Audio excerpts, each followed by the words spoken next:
by at least 90 days and clearly outlined the stages of registration, verification, validation and payment.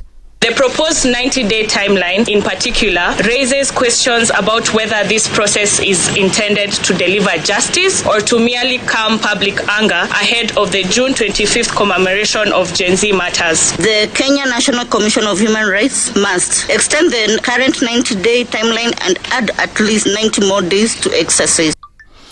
Deputy President Professor Kithure Kindiki has accused the opposition of using rising fuel prices to incite protests. Speaking in Eldoret, Kindiki said demonstrations won't lower fuel prices and instead said that the government has a plan that will see them stabilize. Nobody should cheat the people of Kenya or incite them to break the law or to destroy their country, because the solution to the challenge of high fuel prices is in interventions, which the government has already started taking. We have reduced VAT from 16% to 8%. Step number one. Step number two, we have disbursed 6.2 billion shillings as fuel subsidy. Members of Parliament have raised concerns over head teachers forcing parents to buy school uniforms from specific outlets, questioning whether primary education remains free. Lawmakers say the practice is burdening parents and has forced some learners out of school despite ministry directives. You have an oversight role over this commission.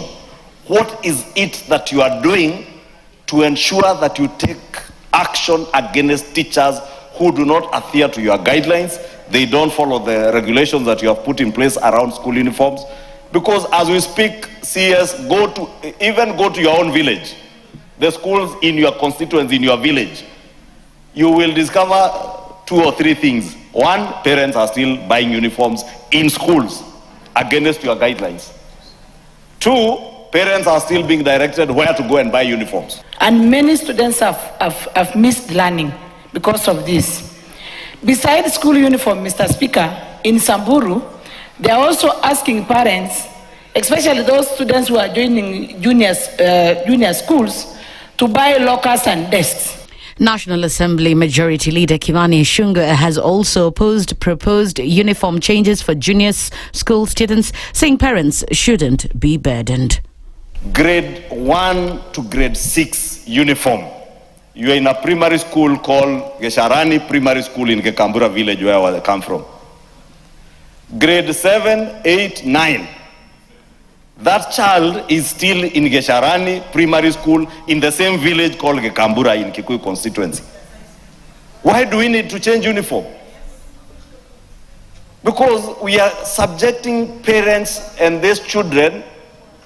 First, we are traumatizing children those who cannot afford uniform are being harassed every day they go to school because they have not changed their uniform from the primary school to the JSS uniform. Education Cabinet Secretary Julius Ogamba says head teachers have been directed not to impose extra costs on parents. Mr. Speaker, the ministry has also issued a directive or directives to school principals to the following effect. 1, that no school shall direct parents to any particular outlet for the purpose of purchasing uniforms. And 2, no school will stock any uniforms and boarding-related items whatsoever.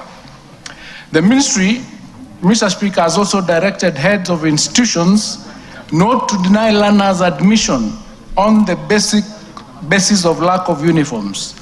This position, Mr. Speaker, was also supported through a directive issued by His Excellency the President in January of this year. That's the news wire. I'm Leah Obaga.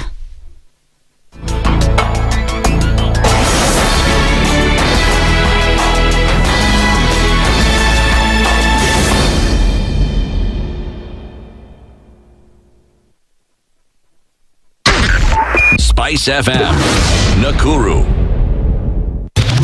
Broadcasting worldwide, SpiceFM. Online, mobile, and on radio. Twitter at SpiceFMKE. The following takes place from 6 a.m. to 10 a.m. every weekday on SpiceFM. Every time he kept on saying he wants a vibrant opposition. How does it make sense that public money has been used already, and then they dare to sell it back to you. Why they're not giving them for free? That's how broken we are. That's how broken we are. They're being sent home now for fees. They're going to fail to prepare. We are compromising the futures of these children. This is the Situation Room, the only way to start your day. The following takes place from 6 a.m. to 10 a.m. every weekday on SpiceFM. We look at the utterances of leaders who are aligned to broad-based, who are initially in ODM. We thought they stand for something. Now they've been exposed. Because we are a third world country, we are poor. And not because we don't have resources, but we have been robbed senseless. Look at the wasteful expenditure. Look at how large government lives. And we've said this is something that can be controlled. It happens in many other countries. Internally, we used to stand and tell him, boss, hii kitu ni mbaya. And you'd say, now he doesn't, let me tell you, you saw the other parliamentary group meeting. People went there, sat, listened, looked at him. There was no plenary, left. The Situation Room, Kenya's biggest conversation. The following takes place from 6 a.m. to 10 a.m.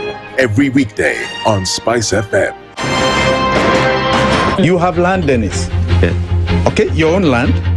You use your own money to build it, and then you sell it to yourself. But we don't want foreign troops on Kenyan soil. But surely it goes a little bit deeper. If you find the tree is withering, then you call the person who is managing that tree. Come around.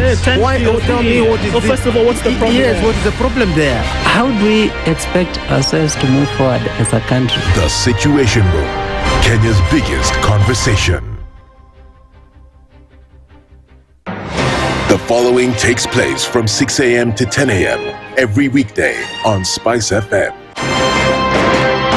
He is himself actually has admitted that he bribed members of parliament. So he admitted that he bribed members of parliament. Well, when he said the government, when he said that he gave the 10 million was for what?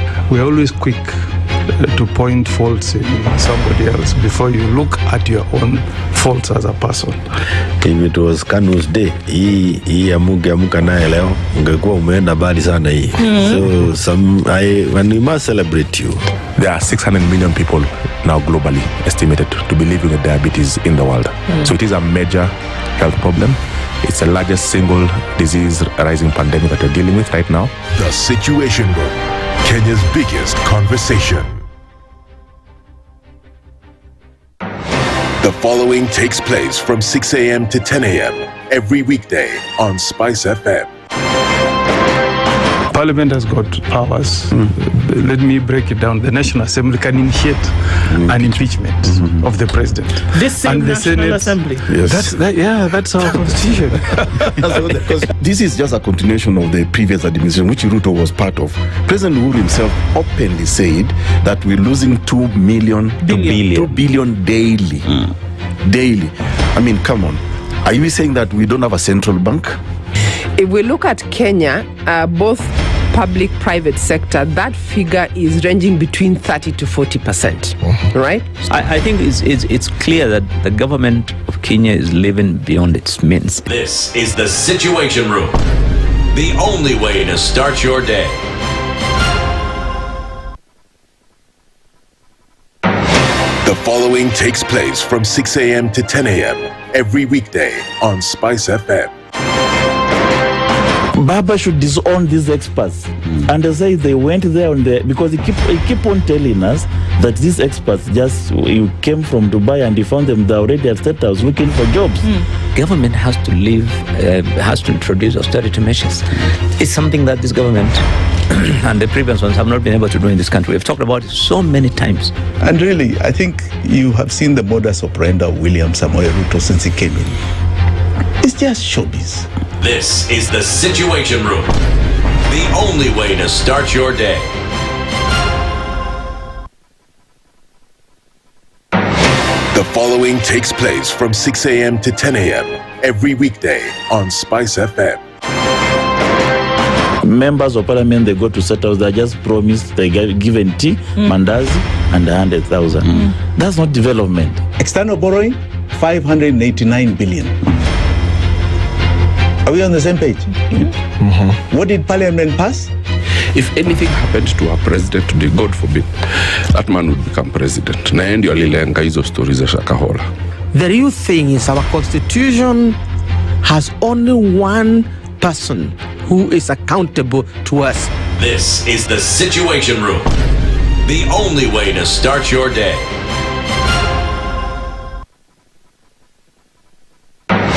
The following takes place from 6 a.m. to 10 a.m.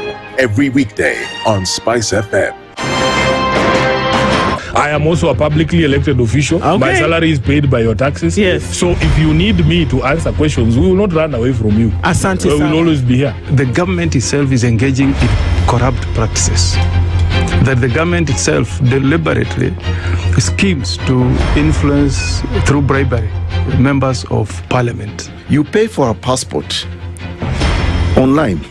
Alafu you're told there are no booklets. I rebuke matters corruption because corruption has brought this country to its knees. This is the Situation Room. The only way to start your day.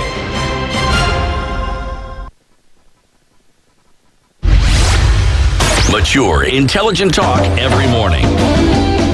Spice up yourself. Mornings done right. 94.4 Spice FM, Nairobi. You know, there was a song by the Black Eyed Peas. Yes.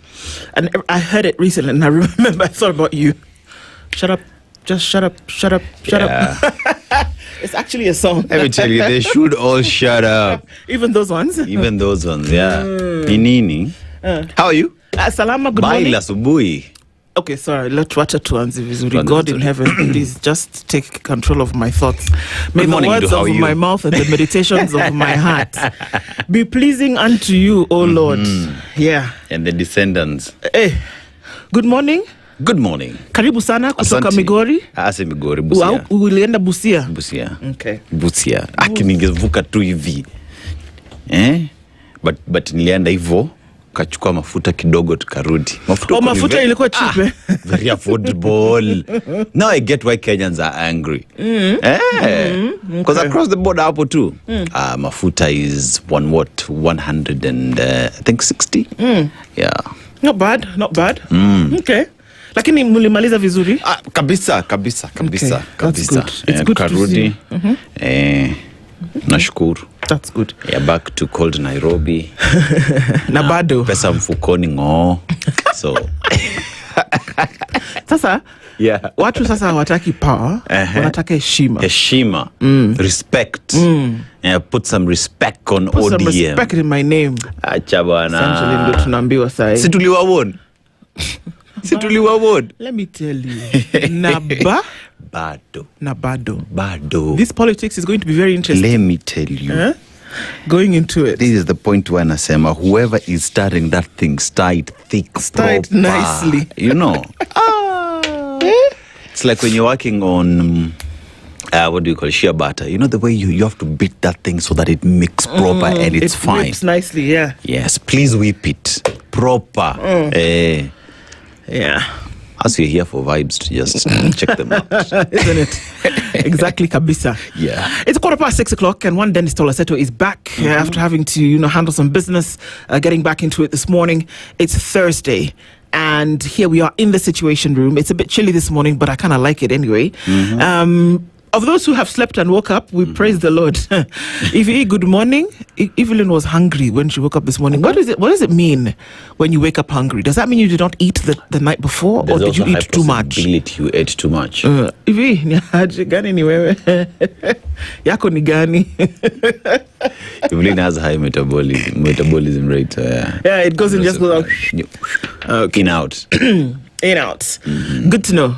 Karibu sana, everybody. We'll have a number of conversations.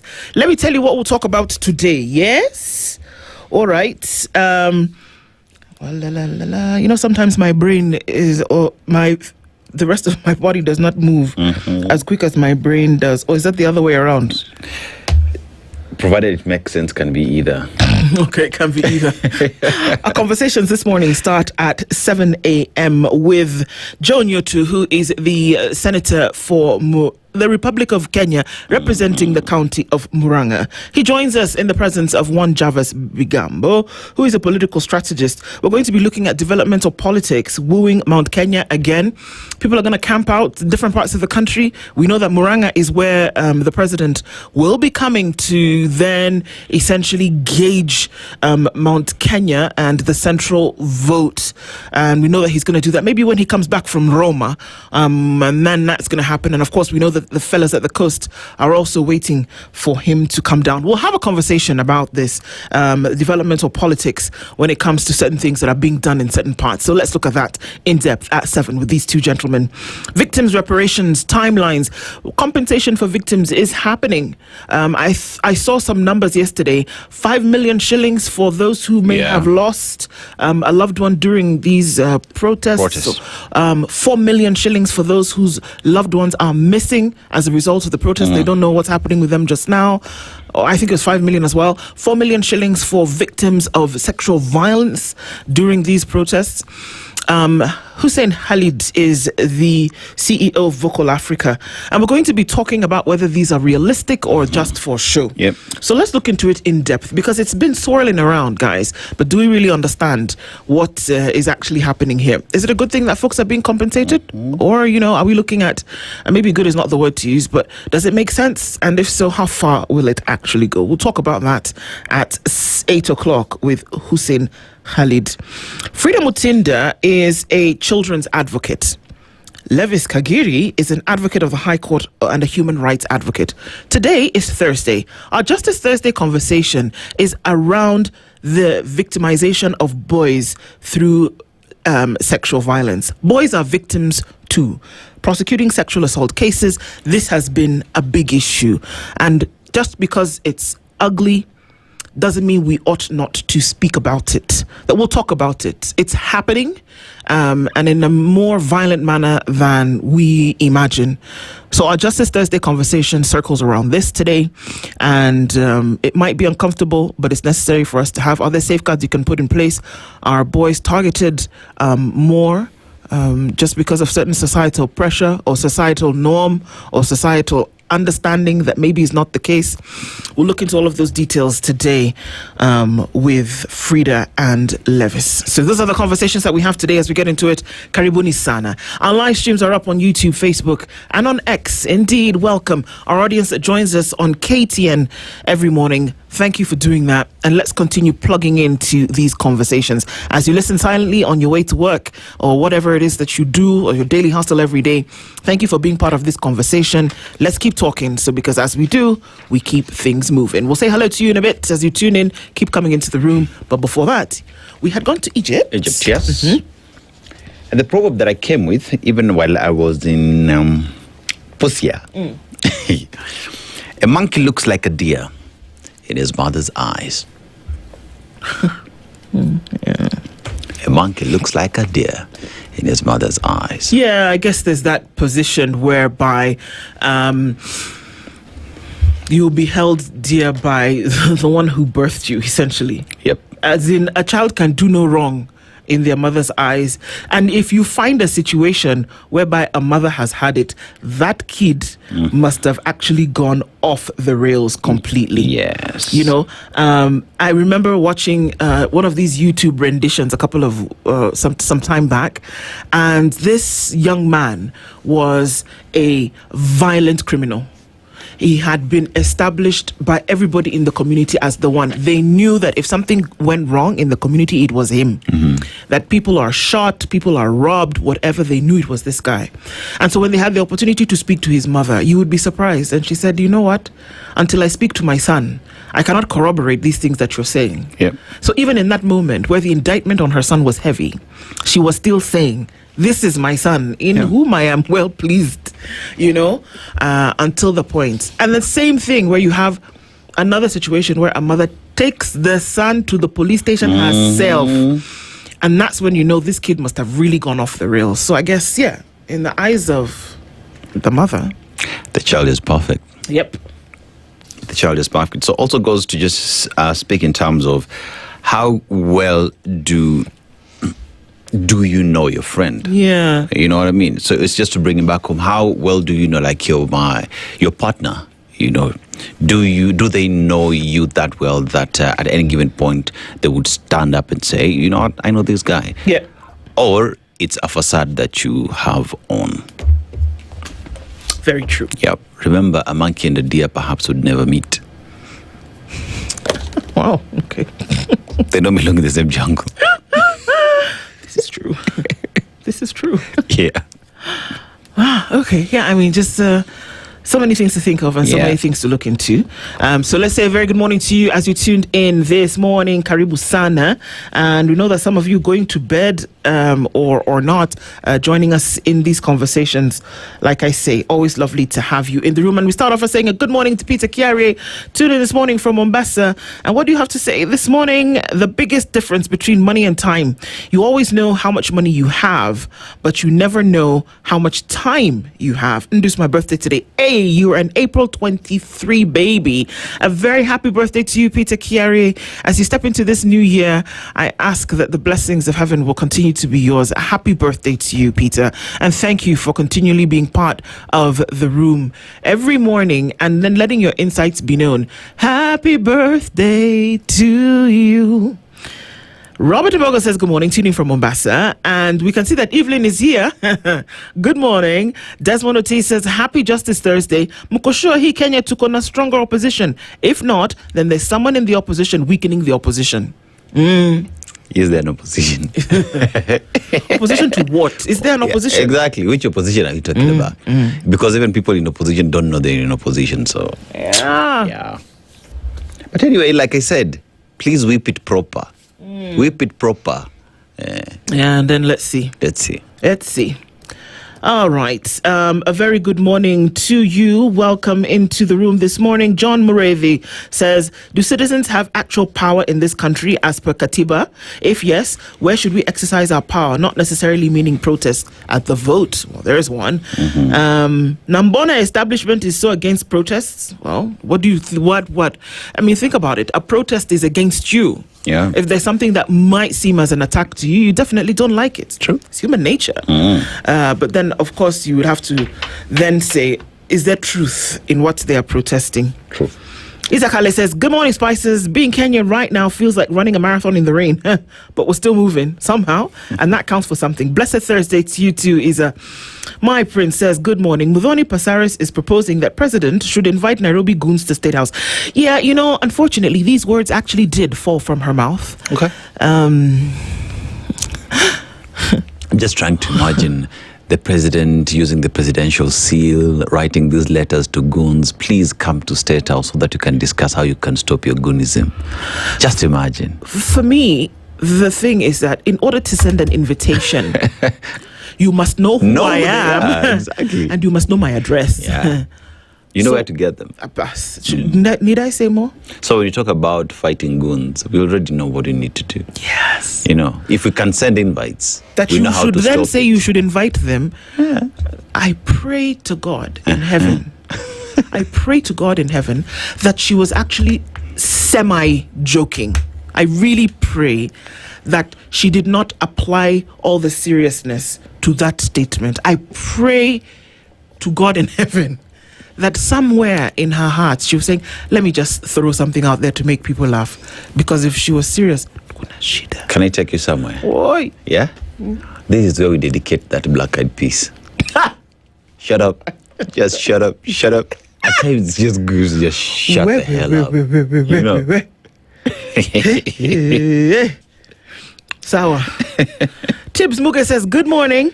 Remember, capitulation only leads to degradation. Sawa. Okay. We remember that. Hisa Daniel says, good morning. Tuned in from Atiak in Uganda. Collins Kim Tai. I was pleased to see Ndu and her colleagues in the house. Good morning to you. Karibu Sana. Vintage Oak says, hi all. Set for the show. Eternally hopeful that one day as a country we will be out of the woods.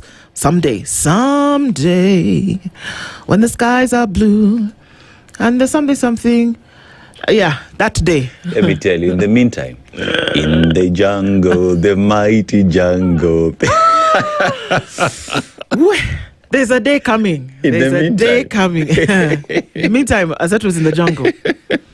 Mtu fulani, good morning. Tuko hi, Spices. Tushukuru ausio. Always be grateful. There's something that you can be grateful for. Of course, just reading things. And I do think that there's an attitude of gratitude that you have, because your attitude determines your altitude. Collins Juma, good morning, Team Spice. Need your divine intervention. My wife has refused to be Kadi. What should I do?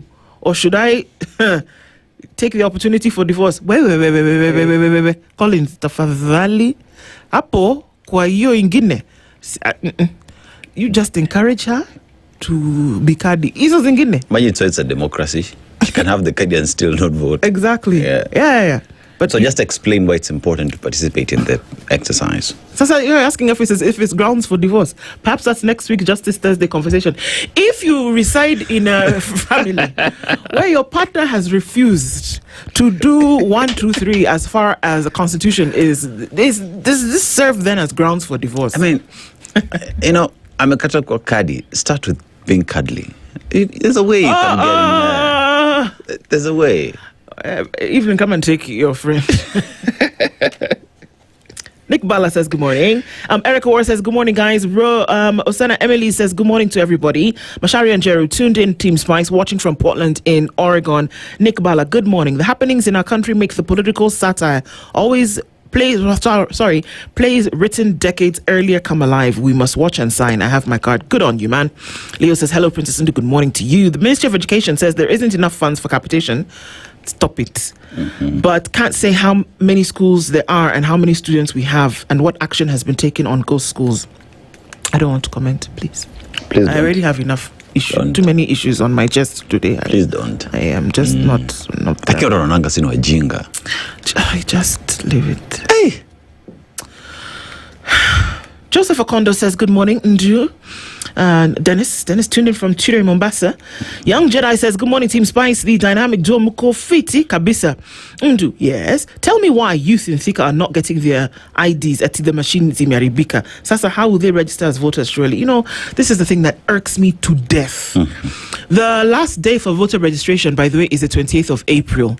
That is in 5 days. Sasa machine ikiharibika, when you fix the machine, utaongeza hizo siku ambayo hamkuwa mmefanya kazi? Good question. Good question. And then I'm also asking the question. So you want to tell me you only had one machine with no room for contingency? They should just leave us alone. Kabsa? It's like you're driving a vehicle for long distance and having no spare wheel. This story of kusema is Strait of Hormuz ilibomiwa. No. This is just sheer nonsense. I can see you. You guys, let me tell you something. The answer today, if you hear me laughing, just know that I'm using the laugh to cover too many things, because if I should open my mouth. Okay. A very good morning to you. So where was I? As you come into the room this morning, thank you for doing so. Young Jedi Kabisa, understood. These YouTube things are annoying me. Do wait first. I wait first. IDs in Thika. IDs are printed in Nairobi at the bureau. So what exactly is because all you need in Thika is to get your prints, and all that is transferred to Nairobi. So which machine exactly has gone bad in Thika? Let me tell you something. There's something called voter suppression, right? Yeah. And that means to a certain extent your idea is that not as many people will come out to register as you wish. So you can give any excuse. Yeah. Because people in Thika, there is no machine there. There's no machine in Thika. Yeah, I'm not saying that this is what is happening. I'm just telling you, here, there's the idea. So do that information. So mwende muulize machine gani mtuonyeshe imeharibika. Exactly. Yeah, if they don't show you, there's some ping pong being played. Yeah. Fiery Red says, good morning, Ndu and Aseto. Aseto, good to see you back. Pole kwa msiba. Asante sana. Wanda, good morning. Tune in from Toronto. Hi, Ndu and our dear Aseto. Happy to see you both. Ndu, yesterday you asked where I'm from. Yes. I'm your Ugandan sister. My ex is Kenyan. It didn't work out. Sindio? Saa zingine inakuanga hivyo. But Wanda, very good morning. Thank you for being here this morning. As you get into it, you know that you're stateside, so you're going to sleep at some point, but you decided to stop and say hello and get into the first part of the show. Leo is asking, what action has the ministry taken on those responsible for registering ghost students before it asked for money and saying the education is becoming unsustainable? We haven't heard yet. We haven't heard whether anybody is in court. We haven't heard whether anybody has been indicted. We have not heard. We just know that people have been named. In terms of what has happened to them, we do not know. We don't know. How can education for ghosts be unsustainable? Oh, God. We know exactly who registered them. We know what schools They know. They So know. These stories that they're telling us, it will not land. Story time. It will not land. It won't. Jennifer Tenyi says, good morning, Nju. Aseto, I missed you. I missed you too. And Paula, for your loss, my day is now complete. Nju, I'm a lover of black-eyed peas. Do you practice what you preach? What you preach? That's another song. They've done some very good ones. Where is the love, the love, the love? Young Jedi, Sweater ya Mr. To mwenyewe in the house, karibu kabisa. Christina A says, good morning, good to have you here. Thank you so much. Musema Okweli, good morning, great team. Regime declares there is no school capitation anymore, but Parliament, which is Kasongo captured, traitors and betrayers of sovereignty of Kenya side, 17 billion for State House to lose, 17 billion shillings. And we're going to look into the headlines in just a bit, but honestly, don't tell me that there's no capitation for schools. Don't tell me that. Don't. Okay. I said I'm going to laugh when I feel the pressure. Yeah. Olemwai says, good morning. Tune in from Doha. Good morning to you. Smokey Bandit says, good morning. Morning to all. The fourth hour conversation is much needed. Absolutely it is, and we're going to have it. Henry accepted. Good morning, Spice family. We thank God to Kenya, the land where anything is possible. Ogopa Kenya. Really? Dr. Fico says, good morning. I'm surprised that even before AFCON clocks near, smart Kenyans have already looted some money. Should we just legalize corruption, or which way, Kenya? Man, the thing pain, Sha. Yeah. Good morning, Spice team. Welcome back, Aseto. Good day. Smokey Bandit said, there's an assumption that regularly disproven in reality. Birthing a child doesn't automatically mean that they love or value the child. That's true. True. Not every child that's born is loved by their mother. That's true. But in the cases where we give this example, that there are times where a mother will do anything, regardless of whether her child stands accused or not. So both things can actually be true, Smokey. Yes. Nyaisan Ganjo says, good morning, my good people. And anything lately? Ni hao, beautiful people. Good morning. Wa Kasongo. Where? Kasongo, where? Smokey says, today the hosts are spicy. It's fun and funny. Sindo? Team Kubwa, good morning. Agut Ogembo says, Christina says, Pasaris wasn't joking. The reason why Ruto is stuck in ODM is because he's scared of goons. Even Sakaja gave Gaucho that job to shield him from goons. Yeah, I was kind of being sarcastic. I was praying that she wasn't joking, but the fact that she was serious is something that we need to worry about. That invite the goons to State House. Where are you going to find them? That means you know who they are. And you know who is sponsoring them. Yeah, you procured mungus for them. We keep doing this dalliance with danger all the time, and then you think that it's okay, then you want to come and make a suggestion, invite them to State House. So that what? When they go to State House, you give them a cup of tea, and you say, oh guys, you goons, please don't goon again. Or what? Don't annoy me. Mama County.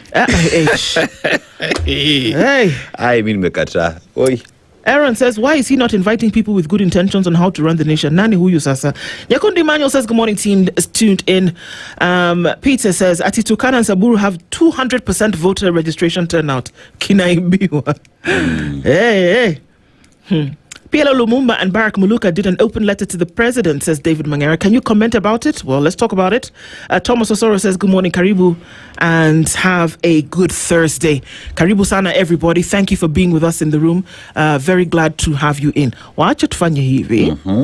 Kama tumesalimia watu. Anybody who comes into the room, right on the protocols that we welcome you kabisa, and we love having you here as we get into those conversations. You want to stay with us right after this break to look into what's happening coming out of the headlines. Trust me, this one you want to see. Don't go away. This is the Situation Room, the only way to start your day. The weather with SpiceFM.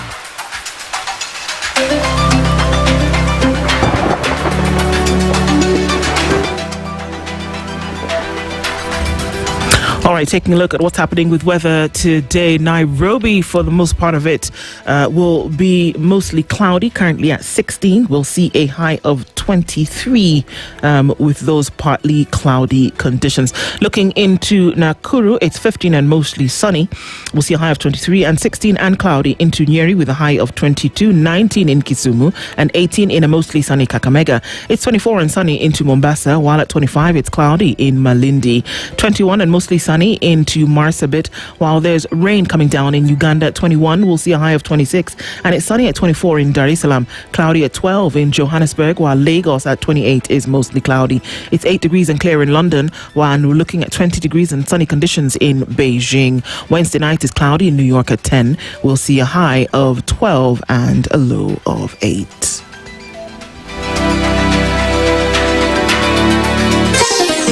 Chilled Spice.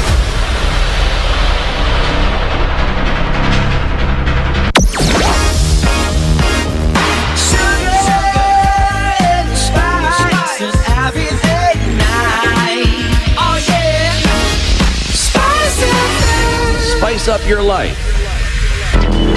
Traffic.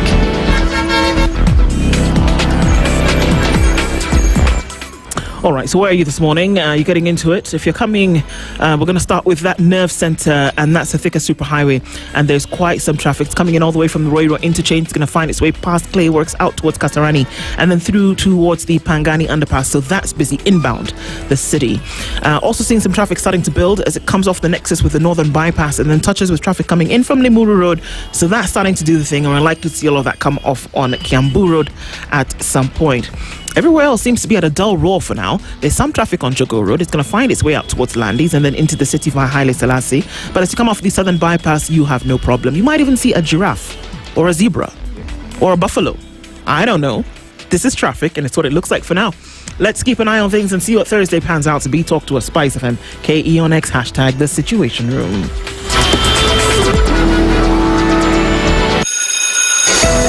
Out and the fun is in. Feast your eyes and your kids' hearts on a feast like no other with StarTimes. Recharge your monthly subscription today and get upgraded to the next high bouquet for 1 full month. Turn your home into a world of adventure with Bluey on CBeebies, playful giggles on Baby TV and Jim Jam, learning that feels like play on Mindset Learn, non-stop action with the Batman on Toonami and the Powerpuff Girls on Boing, endless fun with SpongeBob on ST Kids, and thrilling wins with Super Strikers on ST Tunes. Unlock your upgrade today. Simply renew your subscription on your current bouquet and we'll automatically move you to the next high bouquet for 30 days. Dial *858# or call us on 0719 077 077 for customer care. Download the StarTimes on app to take the fun wherever you go. StarTimes. Enjoy digital life. Feeling unwell? Do not search your symptoms. Find a trusted healthcare provider near you. The Aga Khan University Hospital has brought specialized world-class care to your neighborhood. Our conveniently located clinics offer specialist clinics, diagnostics, and pharmacy services, ensuring you and your family receive the best. See your cardiologist, pediatrician, gynecologist, family physician, surgeon, diabetologist, gastroenterologist, neurologist, pulmonologist, among other consultants near your home. For families along Mombasa Road, we've got you with medical centers at the following locations: Capital Center Mall, Imara Shopping Mall, Syokimau, Machakos Town. Visit any Aga Khan University Hospital Medical Center in your hood today or call 0730 011 888. Aga Khan University Hospital, world-class care, here and now. Mature, intelligent talk every morning. Spice up yourself. Mornings done right. 94.4 Spice FM, Nairobi. All right, it's 20 minutes to 7 o'clock. We're taking a look into the headlines. On the front page of Kenya's bold newspaper, The Standard, Chan scandal. Okay, remember I told you that today, if you hear me laughing, just know that it's because my tired is tired. Mm-hmm. Okay? Now, yeah, you ready? Yeah. Okay. Give it to me. A 42 million shilling payment for Chan 2024 insurance brokerage has triggered a probe by the Anti-Corruption Commission amid claims the deal was awarded to an unlicensed firm. Bank records, correspondence from the insurance regulator, and procurement trails indicate Riskwell Insurance Brokers was registered just weeks before the tournament. Yet, on April 4th, the opening day of Chan, funds were transferred from the Federation's accounts to the little-known entity, raising questions about who exactly pocketed the millions. 42 million shillings brokerage firm fees allegedly paid to an unlicensed firm in a transaction linked to FKF leadership, now under scrutiny by the EACC. All right, many could say that this is alarmist. It could be explained. All you need to do. So two things that need to jump out at you right now. Yeah. An insurance brokerage firm must jump through all the hoops, must have all the bells and whistles taken care of. You must dot your I's and cross your T's. You must have been in existence for a little bit more than a couple of months before then you are able to show or prove your mettle when it comes to a tournament like this. Now, the fact that you were registered just weeks before this tournament began, and then on the opening day of the tournament is when you received funds, the questions are popping up all over the place and the red flags be flagging. Because what? Yeah. On the front page, there is a picture of Hussein Mohammed, who is the FKF president. There are also letters, there's communication, there's a bank transfer, RTGS fund transfer, and they didn't even hide them. They just sent the whole $528,000 one time, boom, boom, from Citibank to EcoBank. Na ikaenda too. And the Companies Act 2015 was registering this company on the 25th of June 2025. Remember that was exactly a month and 10 days to the first kickoff of Chan. Remember, Chan is the tournament that took place Kenya, Uganda, Tanzania, which was then won by Morocco. Okay, that's the tournament that we're talking about. Hello? Okay. Hello? Okay. Yeah. So maybe you want to start asking yourself questions. Okay, so why did they wire the money on the day of the tournament? Shouldn't insurance have been procured prior to the starting? Shouldn't the firm have then been tested for whether they're actually able to do this? Should they have met regulations? Perhaps you shouldn't have used an unlicensed firm. So then you want to raise questions. Did this group actually do what they were supposed to do? Or was it smokescreen for somebody else who now has 42 million shillings in their pocket? Yes. And we just gave these guys the contract without even looking at whether they're able to pay in case anything happens, because they do not have any history in paying back damages, Yeah. So we're just like, Nyaja bro, you come, chukua ido. Si unaweza kuja set up company. Yeah, we set up. Unaweza weka kampuni. I know someone somewhere who will help you set it up. Sasa ile tutafanya, wewe tukiweka hiyo 42 million, mimi utanipatia 30%. Hiyo ingine juni jina lako na kampuni yako na sijui wewe ndio director, sasa uchukue risk ya 32 million. To know if these 42 million shillings you're talking about was actually the first premium that was paid by a customer to that insurance firm. I said these people are not registered. Abi, what does that mean? Unlicensed. Doesn't it mean that you don't have a license to operate in insurance? Yeah. Okay. That's just page 1 of the Standard. UDA admits rift with ODM over zoning and sets talks to ease tension. They say, come, let's talk about it. We don't need to be fighting. The children does not need to know what mommy and daddy are having a quarrel about. The children doesn't need to know. Doesn't know. So come, let us reason together, says UDA with ODM. So perhaps as they do that, everything will be what? Okay. Pricey shield condom maker passes on shocks of Iran war. You thought that it wouldn't affect every aspect of life? Well, it does. Because the demand for condoms has risen by about 30% this year, with higher freight costs and delays to shipping worsening shortages. 24%. The war has the war has helped to trigger a surge in airfares, with the lowest priced economy tickets costing 24% more on average than they did a year ago, according to new research. The boss of the world's biggest condom maker, Carrick, says the firm will raise its prices by up to 30% or possibly more if the Iran war continues to disrupt supplies of the raw materials used in their products. So here you were thinking that the war was only affecting petrol and the Strait of Hormuz. No, even other things. They're saying this war now, you see, it's more expensive.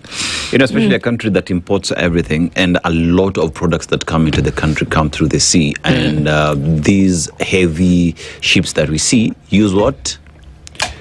Dithero. Chan ripoff, 42 million shillings paid to a ghost broker. We're going to tell you that story. I told you it's going to be fun.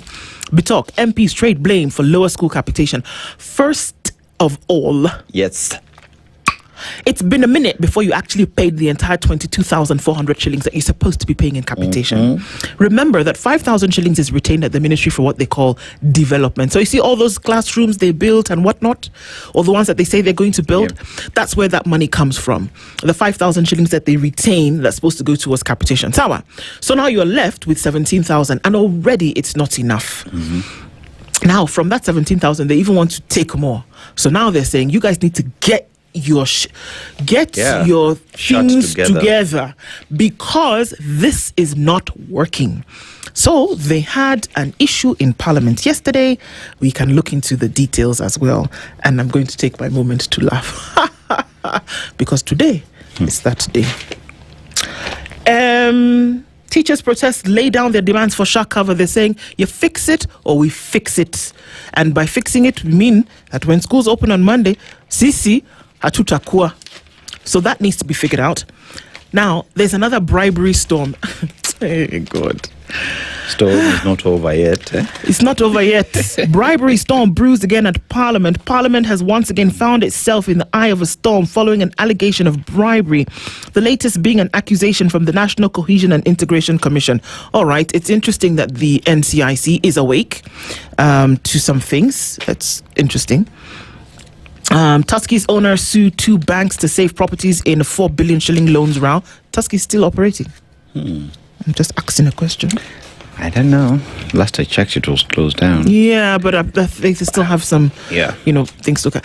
That's just the Standard. Looking at the stories that are making the headlines in the Standard this morning, get yourself a copy of the Standard newspaper at your nearest vendor, or get a copy of the e-paper. You can have all the information in your hand. So, you thought it's looking bleak on the Standard? Let's go to the Daily Nation.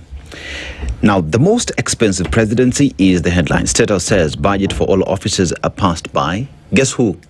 Parliament. Right?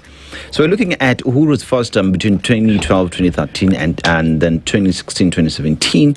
The recurrent was 31.94 in billions, and the total was 36.27 billions.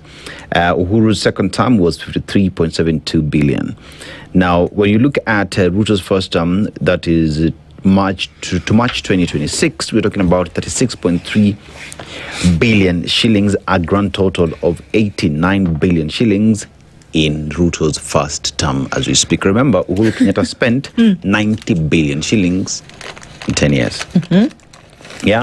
And Ruto has spent how much in the first, 89 billion. Oh, wow. And first term has not yet ended. All right. Si tulijenga nyumba, tuka expand State House.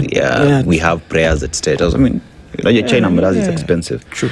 Yeah. So right now a bill is that President William Ruto could easily be running Kenya's most expensive presidency, with expenditure by executive officers, including Office of the President, Deputy President, Prime Cabinet Secretary, and State House, projected to hit a record 100 billion shillings this June. With more than a year at the end of the 5-year term, the bill is expected to surpass the entire budget its predecessor Uhuru Kenyatta spent in 10 years. What to?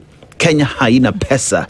We can't fund education, security, we hatuwezi, healthcare iko shida, but we can spend 100 billion shillings in 5 years. Now, Wetangula sparks row over MP's role in national ID cards. There's a place we've been told that Kenyans cannot get IDs. That is thicker. Now, National Assembly Speaker Moses Wetangula's directive for MPs to deploy their staff to collect and distribute national IDs has raised security concerns and likely abuse for partisan political goals. Now, there are worries that MPs, being interested parties, could abuse their position with elections due next year. Kazi ya MP ni gani ndu, remind me?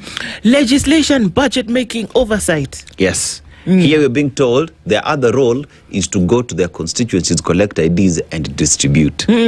As if we do not have immigration officers whose role is that. Okay? Yes. Now let's talk about integrity. It's a bribery scandal. MP loses post in watchdog team. So that is Bumula MP Jack Wamboka has been suspended from chairing the Public Investments Committee on Governance and Education following claims he solicited bribes from witnesses, members of parliament, watchdog makers. Yes, seeking bribe. But the president told us as well the other day, so we should not be surprised. Yeah. So parliament, is it the most corrupt house? Ukiambiwa kitu, amini. Amini. And then you go to pages 2 and Gaucho from street life to boardroom.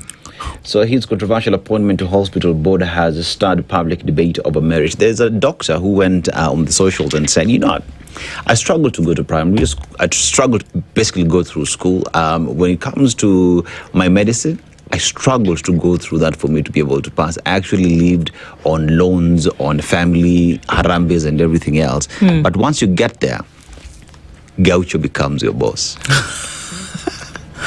He's taking up an advisory role on the board.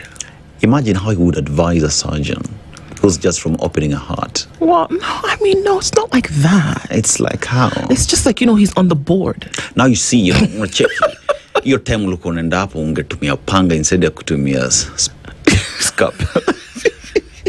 Ouch! It's advisory role, no? It's just to make the hospital better. Okay.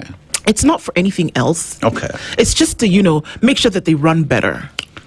Hogwash. Look, anybody who thinks that Gaucho's appointment has anything to do with Mama Lucy Hospital needs to get their head out of the sand. Yeah. Stop it. On Saturday, I had a conversation with a CNA certified nurse assistant from the same hospital, Mama Lucy. And guess what they're crying for? These are individuals who are out there making sure that the hospital actually runs, but they do not have contracts. Yeah, they do not have contracts. Now here you have an advisor. Let's hope these CNAs will get the contracts. Simempea kazi ya kufanya. See, they can advise now for those appointments to come. The giver of the kazi, were they aware of what the kazi was that was going to be done? The giver, I'm not even asking about the one who's going to go and kazi the kazi. The giver of the kazi still owes us chapati machine. Wait, don't even get me started on that chapati machine. I can just bust something this morning. Yeah. Anyway, so pages 4 is analysis of the expenditure at State House as well. So let's look at other pages. So we have Wetangula's directive to MPs on national ID cards triggers storm. We've looked at that. And also no work MPs say of last mile projects. So the National Assembly Energy Committee has raised concerns of a number of stalled last mile connectivity projects in constituencies across the country, saying they are yet to receive clear explanations from Energy Cabinet Secretary Opiyo Andai, aka expert. Yes, you can go. Niko na swali Uliza. The organization that is responsible for this last mile completion, inaitwa REREC. Ama? Or it's somebody else? Rural electrification, something, yeah. Waliketi hapa. They told us that they have finished. That last mile, but in fact, it was 2027, next year, that they said, all of these things, connectivity for Kenya, right now we're at 80-something%, that in the next 1.5 years was going to reach 100% electrification to the last mile. Sasa, if people are complaining today about projects that have not been completed, Keskilia, what's the problem? Yeah, it's Keskilia again. You know, it's just the same. Empty promises. Empty promises. You know, Yani, we live in a country where people think that we're so daft we don't know what is happening. That when you are actually implementing last mile electricity project, when you walk into a home, you'll see there is electricity. You know, electricity is not something you put in your pocket and walk away with it. We will see a pole, we will see wires, we will see a meter, we will see steamer. Yes. All right. Okay. And then page 10, Ndu Apotapenda, private schools urge to employ registered teachers and obey the ngoa, the law. And Bitok admits poor funding is undermining free education. Yes, sir, you admit, but what are you doing about it? Stop telling us. Give us solutions. You know? Okay, I have to just remind you that wewe ulisema panga instead of a scalpel.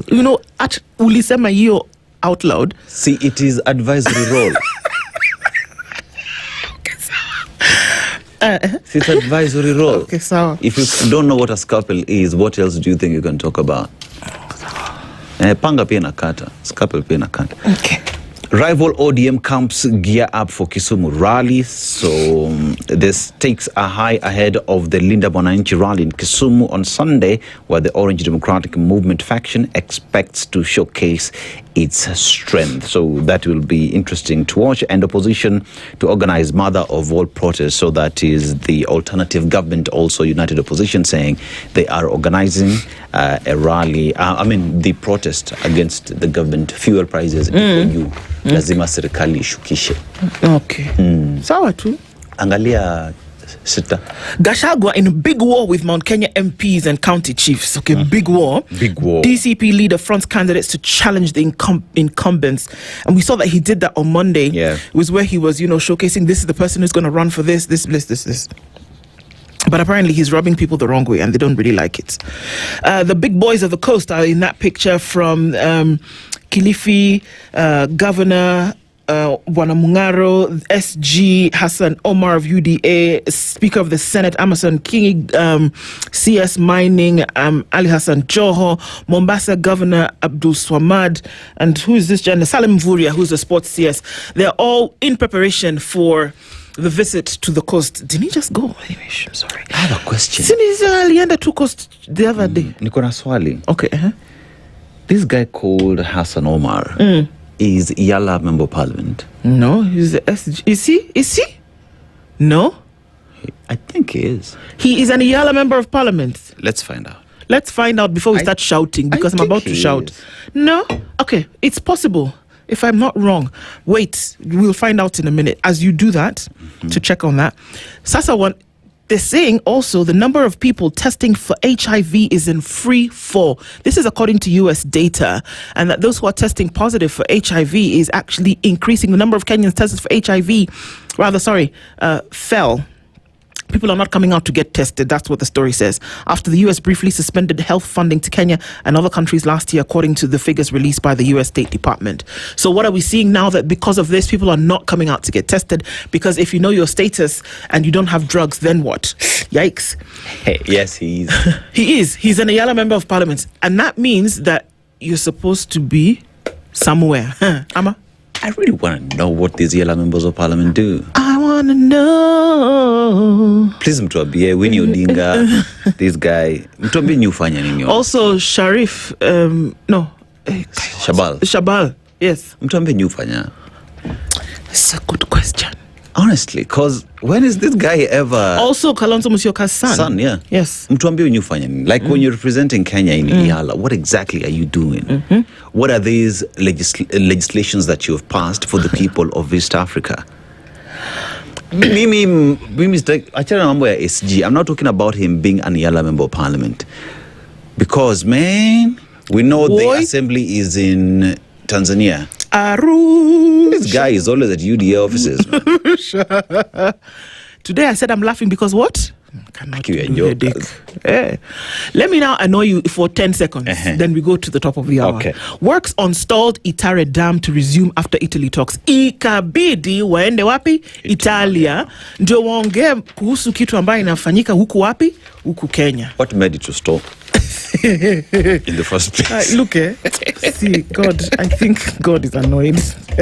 You had to leave the country to have a conversation about something that is actually being worked on in the country. And the reason why it stalled, good question, my dear Dennis. Why did it stall in the first place? And did it need the Italians to help you figure it out? Yeah. Okay, goma.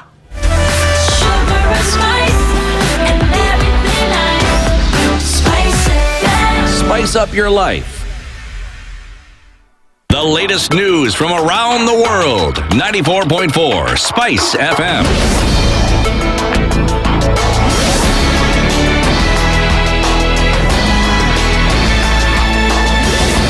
Good morning. morning. This is the News Wire. I'm Leah Ubaga. Education Cabinet Secretary Julius Ogamba has affirmed that certificates issued by the Kenya Institute of Management during its legally authorized period remain valid. Appearing before the National Assembly, Ogamba said the government will protect affected graduates from discrimination, even as it reviews certificates issued after 2018, when the institution is said to have lost its mandate to award qualifications.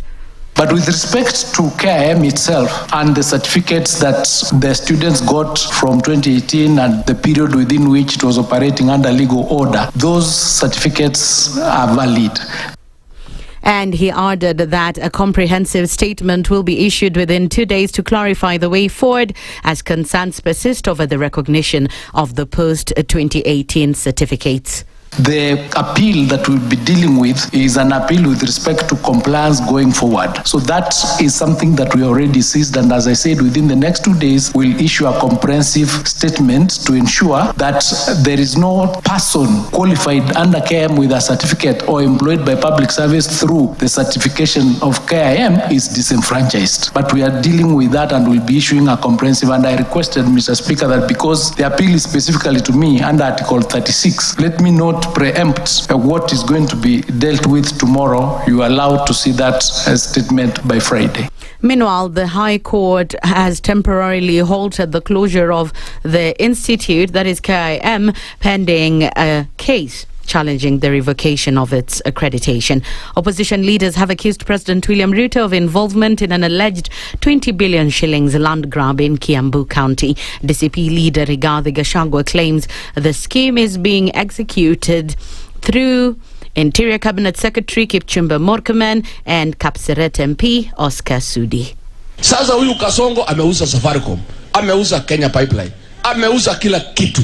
Mali ya umma imeisha. Sasa ameanza kuingilia mashamba ya Wakikuyu pale Kiambu. And the leaders, including Wiper Party's Kalonzo Musyoka, have also raised concerns over the alleged plans to manipulate voter registration ahead of the next general election and are calling on the IBC to convene an urgent meeting.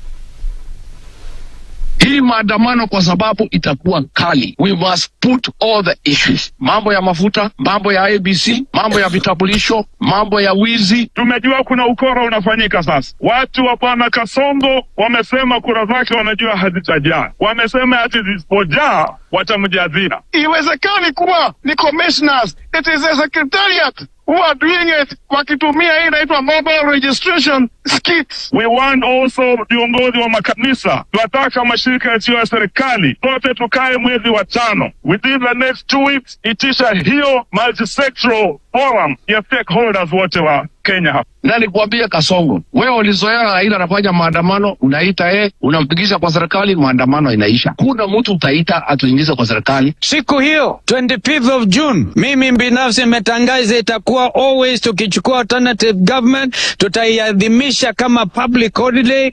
And finally, tensions are rising in Kiambu County, where residents are protesting an alleged attempt to seize a 300-acre farm.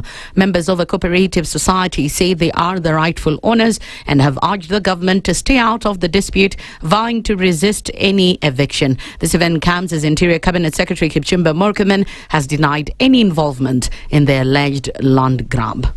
Tunafanya clearing, tunaweka beacon, ndio kila member apate piece yake ya shamba na aweze kuishi. They have purportedly subdivided and come up with several titles which they are selling to innocent wananchi outside here for a throwaway price. Onaga watu wanyonge wanafikiria kunyang'anya. Kwa hivyo watisinyang'anye, sisi huko ni kwetu, na wakisema tuende mahali tulisika shosho na gukaa na watoto wetu wale walikufa, tutaenda na tuwaonyeshe ni hapa. Na serikali itusaidie hii shamba tulimeni hapa tu na tusitoke hapa, sababu ni yetu. Na ninasema hao wanaharibia wale wengine majina, hata wewe huwezi haribiwa jina na ukubali. Ate amorokomeni asudu ati wanatusaidia sisi, hapana, ni sisi tu mnaona hapa. That's the News Wire. I'm Leah Ubaga.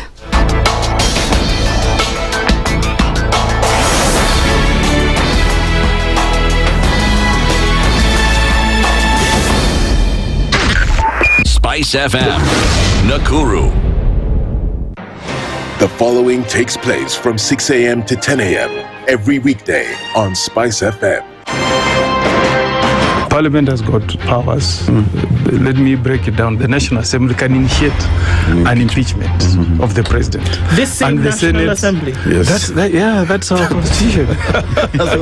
This is just a continuation of the previous administration, which Ruto was part of. President Uhuru himself openly said that we're losing 2 billion daily. Daily. I mean, come on. Are you saying that we don't have a central bank? If we look at Kenya, both public-private sector, that figure is ranging between 30 to 40%, right? I think it's clear that the government of Kenya is living beyond its means. This is the Situation Room, the only way to start your day.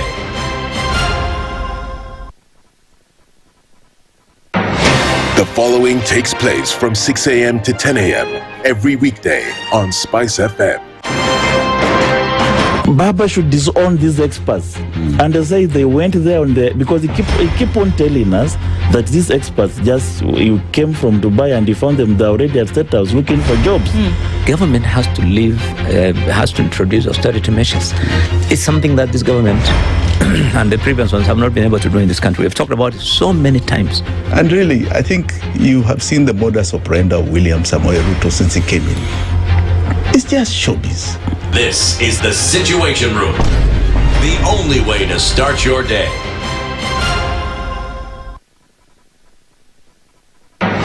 The following takes place from 6 a.m. to 10 a.m. every weekday on Spice FM.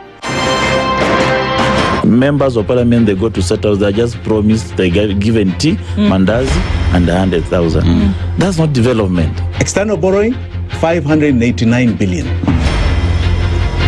Are we on the same page? What did Parliament pass? If anything happened to our president today, God forbid, that man would become president. Na ndio alilenga hizo stories za Shakahola. The real thing is our constitution has only one person who is accountable to us. This is the Situation Room, the only way to start your day. Mature, intelligent talk every morning. Spice up yourself.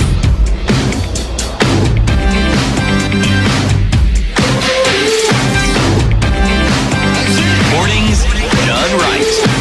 94.4 Spice FM, Nairobi.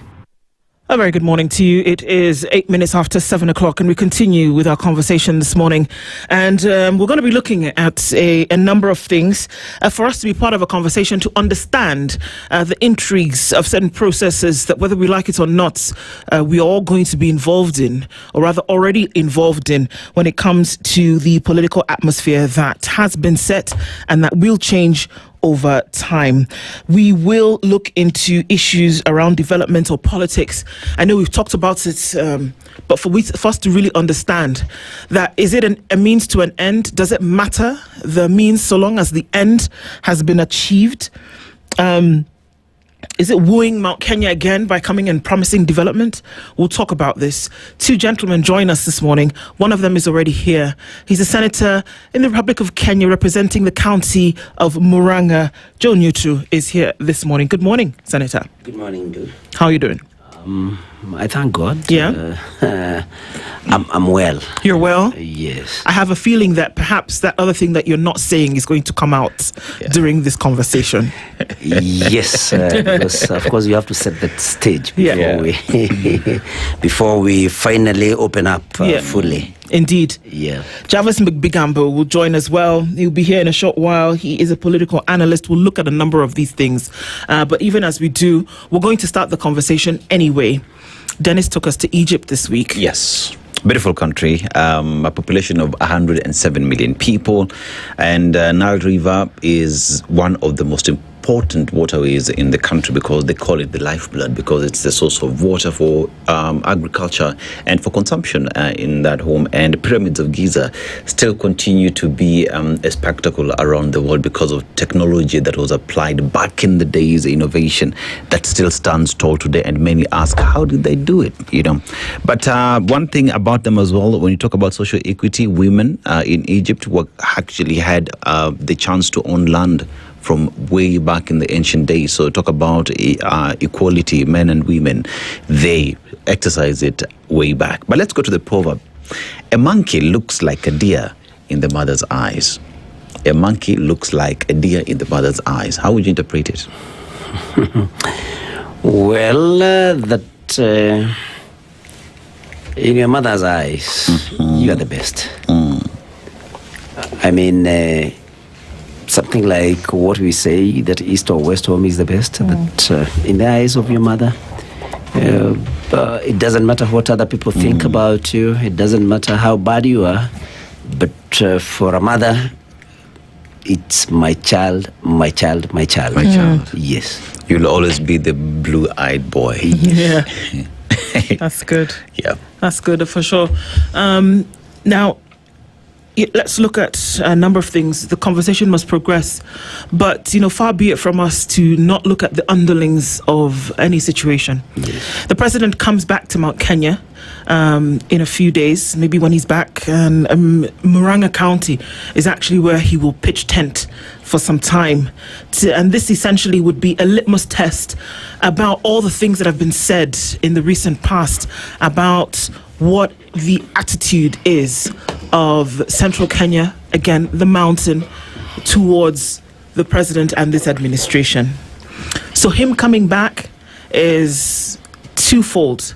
An answer for himself, maybe to get a feel of what exactly is going on, and an opportunity for the mountain, again, to express itself about what it actually does feel. Your opening on that, he's chosen to come back to Muranga, your county. He's chosen to come here to do those two things for the people and for himself, of course. So what do you think, that the mountain is being romanced again? Is it necessary? They can do, and I think the president is walking a tightrope. Because remember that 47% of the vote that he was able to garner in 2022 came from the mountain. But then mistakenly or deliberately, he decided that, of course, he was smarter than everybody else, and that he could do away with 47% of his total vote in 2022. And of course, in his thinking, tried to compensate for that from elsewhere. And his eyes, from my analysis, his eyes looked at Nyanza. Looking at Nyanza now, but his eyes were fixed on ODM. He thought that the late Prime Minister, God rest his soul in peace, would support him. And so in his chest thumping, of course, he thought that, Raila Amolo Odinga had polled about 6.9 votes against his 7.1 votes. And so he thought he could do away with, of course, Mount Kenya votes of close to 4 million. And in his thinking, inherit the 6.9 votes. And so he thought, he did not need this, in quotes, useless block of votes. But then circumstances changed, and unfortunately, ODM still, even before Baba passed on, could not hold together, and so things became slippery for President Ruto, especially after Baba then passed on. Then ODM now became even further divided. Of course, everybody knows about the factions that are there. And I must say that I think now the president has discovered or has realized that ODM may not be able to compensate for the votes that he threw away, because he actually threw the votes away. And how did he do that? Threw the votes at the mountain away? Yes. Okay. Deliberately, because of chest thumping, because of what I've said, where he thought that, and you know that There is a clip, I know you have seen it, that records him saying that he has, that they as Kalenjins have a big problem with the Kikuyu, but then you have to be smart and, of course, seek government first to deal with the problem that we have. So that is what he did. So when we assisted him, when we helped him, ascend to power, then he set on the mission of dealing with the problem in quotes, which is the Kikuyu. And he thought I would deal with them, then go to Baba Raila Amolo Odinga and compensate for them.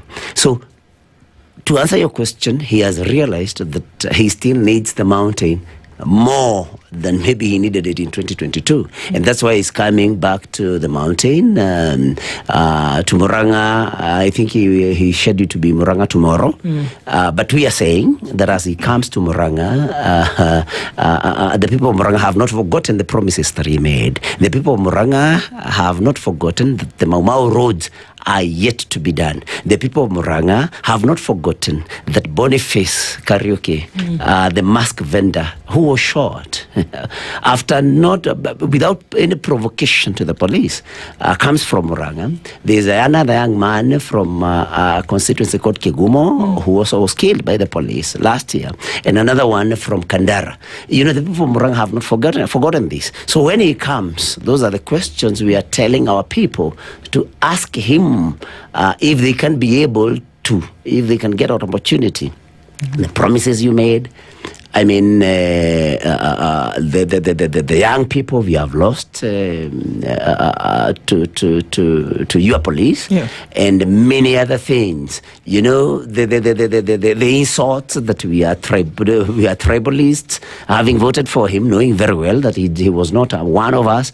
Those are the things that people will want to hear him talk about. But I can tell you, Dennis, that William Ruto has no votes remaining in a mountain. That one I can tell you. But of course, people will say, let's wait for elections and see how it goes. But of course, we are there. Analysis are there. We know what our people are telling us. We're on the ground. And so he is welcome to come to Mount Kenya, maybe do his, it's a tour. He'll be happy to see people whom he thinks have no brains and they are tribalists. They know whom he is. But they wait for August 10th next year to show him that you do not promise people things. Then you start insulting them, and you don't keep any promise. You start insulting them because you think that you are very smart. You are smarter than everybody else. You can be able to compensate for their support, and you think that those people are very stupid. They do not remember these things. Javas, the president will be heading back to Mount Kenya, and with this, we expect more promises to go to the people in the region. But that notwithstanding, many also ask the question: the president is going back there, first of all, to consolidate his voting bloc, more promises. But another big question is heavy on promises, zero on development. Is that a fact? Is that how many view the president, especially now that he's going back to the mountain? Thank you so much. First, for this invitation, my two relatives. Secondly, I think my view is quite a significant departure from what the celebrated senator has opined here. It is conceptually percussive that any leader and any party, once elected into government, they must be seized of the fact that they need to deliver on the mandate that the people granted them. And that is delivering on the manifesto. Now, having listened quite keenly on my very good friend, Senator Nyutu, who I think is a well-spoken man, and away from having immersed himself in Kikuyu exceptionalism, he's a good leader who has got a great future. And I think people of Muranga will be lucky in future to continue having his services. But Senator from Muranga is very wrong on a couple of fronts. One, and he's here, we would like to opine on these issues. One, are there national government projects being implemented in Muranga County, for example, far from other parts of central Kenya? He is here. He knows, for example, that affordable housing project is being implemented in Mackenzie. He knows, for example, that it's people from Muranga, people from central Kenya, who are employed across the various counties working in these affordable housing projects and various markets. Senator Nyutu, a good man, is aware, for example, that upon completion of the Maragua bulk water project, it is the people, his people in fact, and many others, who will benefit from these projects. And there is always the warped thought that when a leader in the mold of a president is in office delivers on projects, those are his projects. No president has got his own money to deliver for the benefit of the people. We know all public projects are being implemented by public funds. We do. We all know for a fact. Okay. Secondly, it should not be seen that, for instance, when President Mwai Kibaki, the late, was overseeing the implementation as president of the Thika Superhighway, he was trying to consolidate votes from Mount Kenya. When President Uhuru Kenyatta, former president, was overseeing the implementation of the expressway, it was not for the sake of votes. And so when President William Ruto is implementing projects across the country, and say, for example, even in Mount Kenya, it's not merely for purposes of votes. He must and he is delivering on his manifesto. Now, I am a radical socialist. Senator Nyutu here is a radical social centrist. And that is why his perspective is primarily centered on matters votes alone. President William Ruto is on record, for example, having indicated that he was not voted into office to look for votes or to be re-elected. He was voted for that term to deliver, and when the people will be satisfied with his implementation record, then they can consider, or they will consider, re-electing him. As a matter of fact, Ndu, in matters execution of the office of president and presiding over the province of the internal affairs of this country, the ledger for the president and his administration is open for analysis and review. There are a couple of projects across the country, for example, that are being implemented. Senator Nyutu here is aware, for instance, that the dualing of the Rironi-Mau Summit Road all the way will help and link Nairobi, parts of central Kenya, parts of Rift Valley, even in the end, as it will link up all the way parts of western to the border of Busia and Uganda. These are projects that will make Kenya better. So it's not so just merely about roads, rather merely about votes. It is about all of us being seized of the fact that Kenya needs to move forward by strict, thorough implementation of projects. There may be challenges, and there will be many, by any leader. Senator Nyutu here will not be re-elected into office merely on the basis of being a celebrated critic of President William Ruto. He should be voted back into office by properly executing the office of senator for Muranga County. How do you do that if the overlying messaging is that the president or anybody visits a particular area or insists on development in a particular area for the sake of getting votes? We can't run away from those optics. And we also know that it's a political tool that's used far and wide.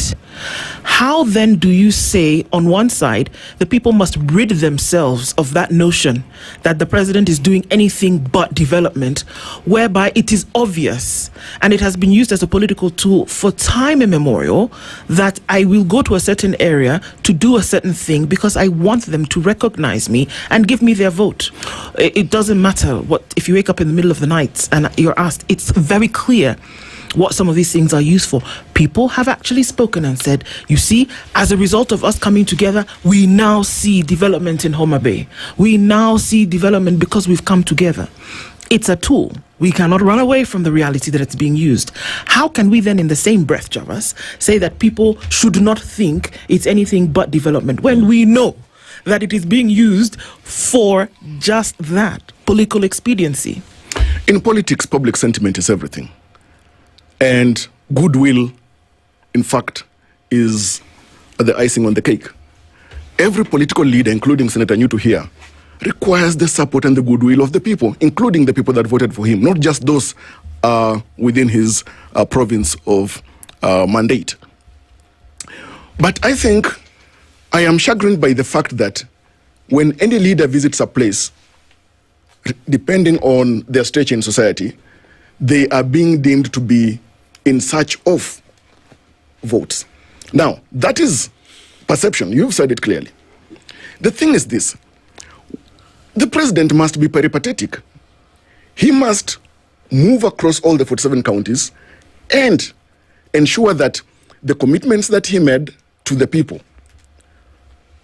are being followed through by way of real-time implementation. Okay. President William Ruto, in the run-up to the 2022 general election, he toured Nyanza many times. Far too many times. He toured Kisii many times. And some other parts of the country. Those parts, some of these parts did not even vote for him. So touring alone does not amount to consolidation of votes. But any leader, especially a national leader, must be conscious of the fact that they must be nationalistic. And remember, Senator Nyutu here is aware too, as all of us are, the president is a symbol of national unity. But Kenyans are tired of mere symbolism. So it's not just a question of symbolism. It's a question of retooling this symbolism for national good, national conversation, national development and progress. I mean, Senator Nyutu, 2022 campaigns, you are part of the people who campaigned for the president.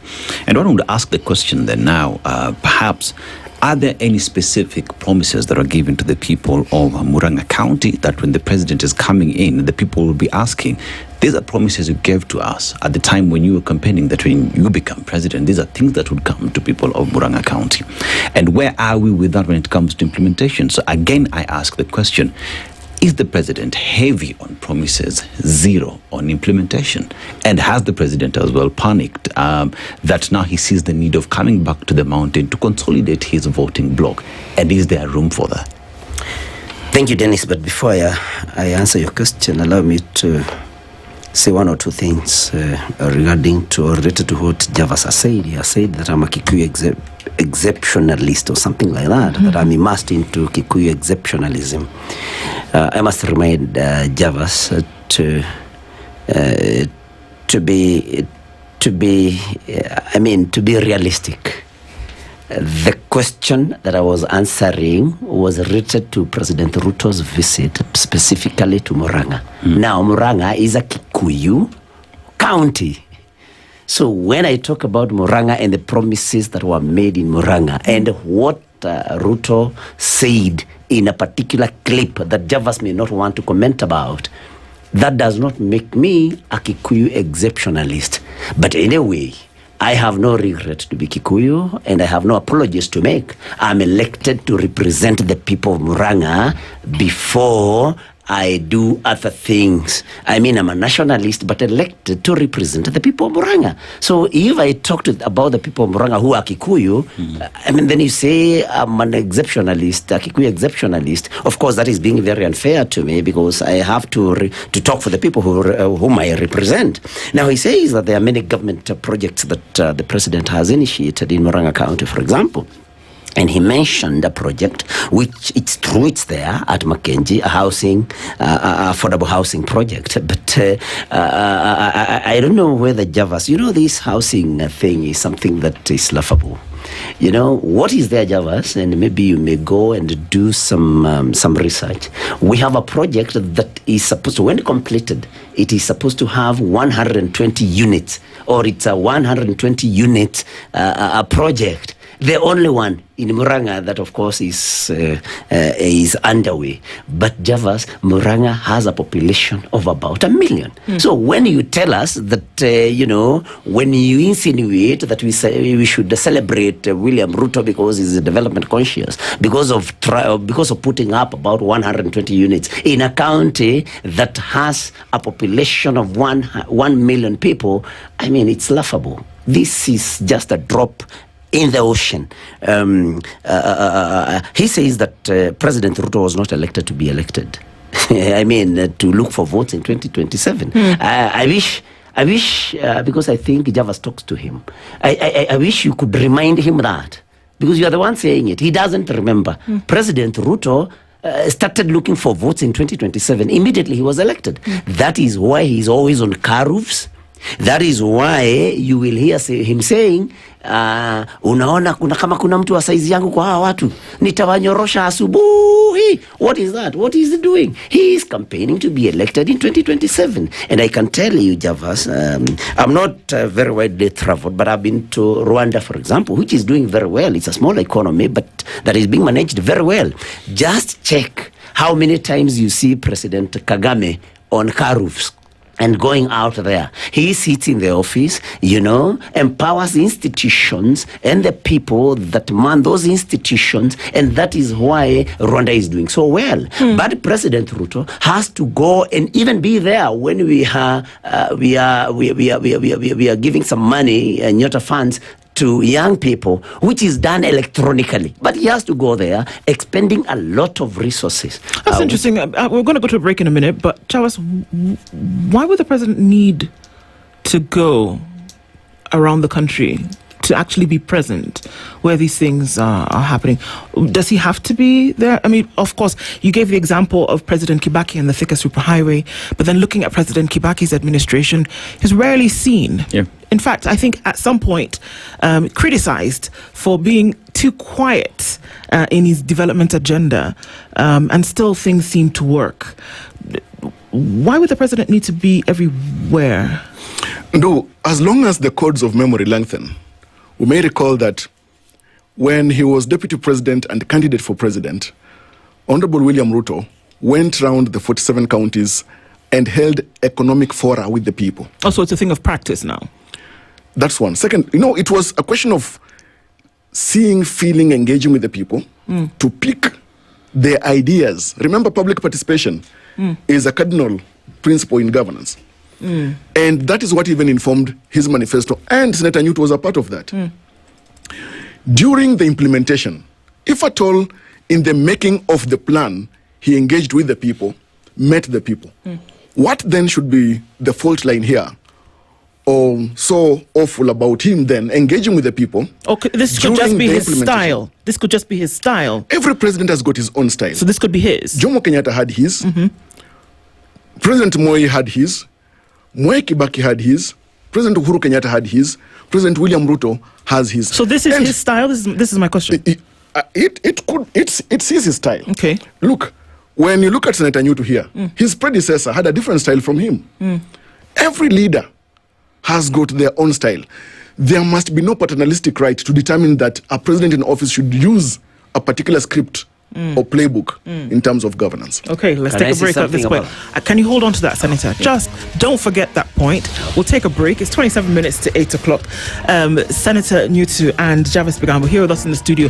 That point is coming after the break.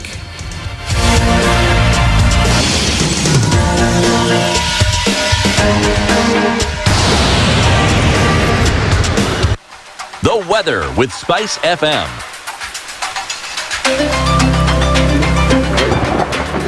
All right, we're looking at partly sunny conditions in Nairobi. We'll see a high of 22 and a low of 15. It's 14 and sunny into Nakuru, and at 17, it's sunny in Nyeri. 20 in Kisumu and 18 in Kakamega. Mombasa at 24 is sunny this morning and cloudy conditions at 25 in Malindi. At 19, it's mostly sunny into Marsabit. Kampala is cloudy at 22 and at 24 in Dar es Salaam this morning, it's sunny. 11 and cloudy into Johannesburg, while at 28 it's cloudy in Lagos, 8 degrees and cloudy in London, and 21 in Beijing, with 10 degrees and partly cloudy conditions in New York.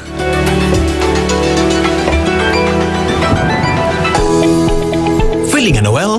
Do not search your symptoms. Find a trusted healthcare provider near you. The Aga Khan University Hospital has brought specialized world-class care to your neighborhood. Our conveniently located clinics offer specialist clinics, diagnostics, and pharmacy services, ensuring you and your family receive the best. See your cardiologist, pediatrician, gynecologist, family physician, surgeon, diabetologist, gastroenterologist, neurologist, pulmonologist, among other consultants near your home. For families along Mombasa Road, we've got you with medical centers at the following locations: Capital Center Mall, Imara Shopping Mall, Syokimau, Machakos Town. Visit any Aga Khan University Hospital Medical Center in your hood today or call 0730 011 888. Aga Khan University Hospital, world-class care, here and now.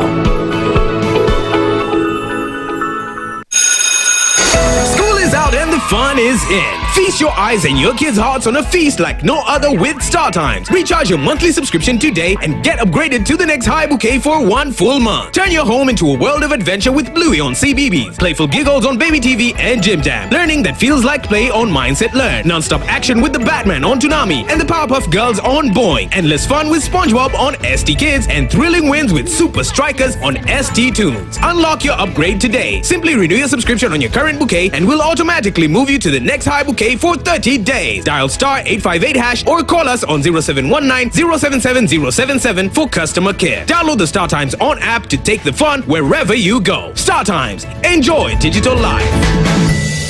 Mature, intelligent talk every morning. Spice up yourself.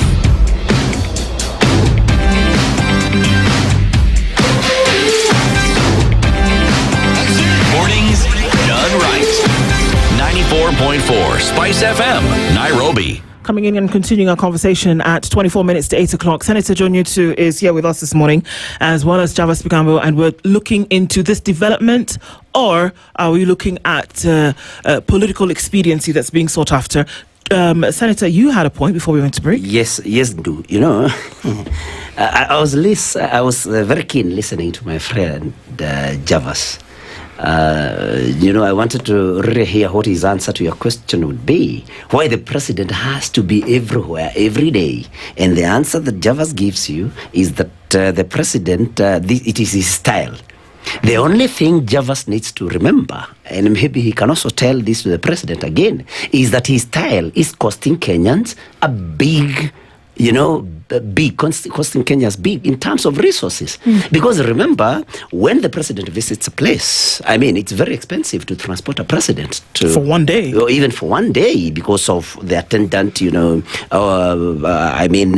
organization and whatever that has to be there. So we cannot afford this style of the president visiting places every day because it's expensive. It is the same reason, he also has this style of hosting everybody in State House, and giving them cash, because this is known. These are our people. They go there. They are paid 10,000 sometimes each, 5,000 each. That is why the budget that I think when President Kenyatta exited, I think the State House budget was around 4.5 billion. President Ruto raised it to 7.7 billion. Now I hear he wants 17 billion next year. Yep. So this style, Javas, you must tell the president that this style is costing Kenyans big, and we cannot afford this style. Yesterday there were reports that, actually not reports, both the CS and the PS for education appeared before the, National Assembly's, Education Committee. Yes. And it came out that capitation cannot be met by this government because they are financed.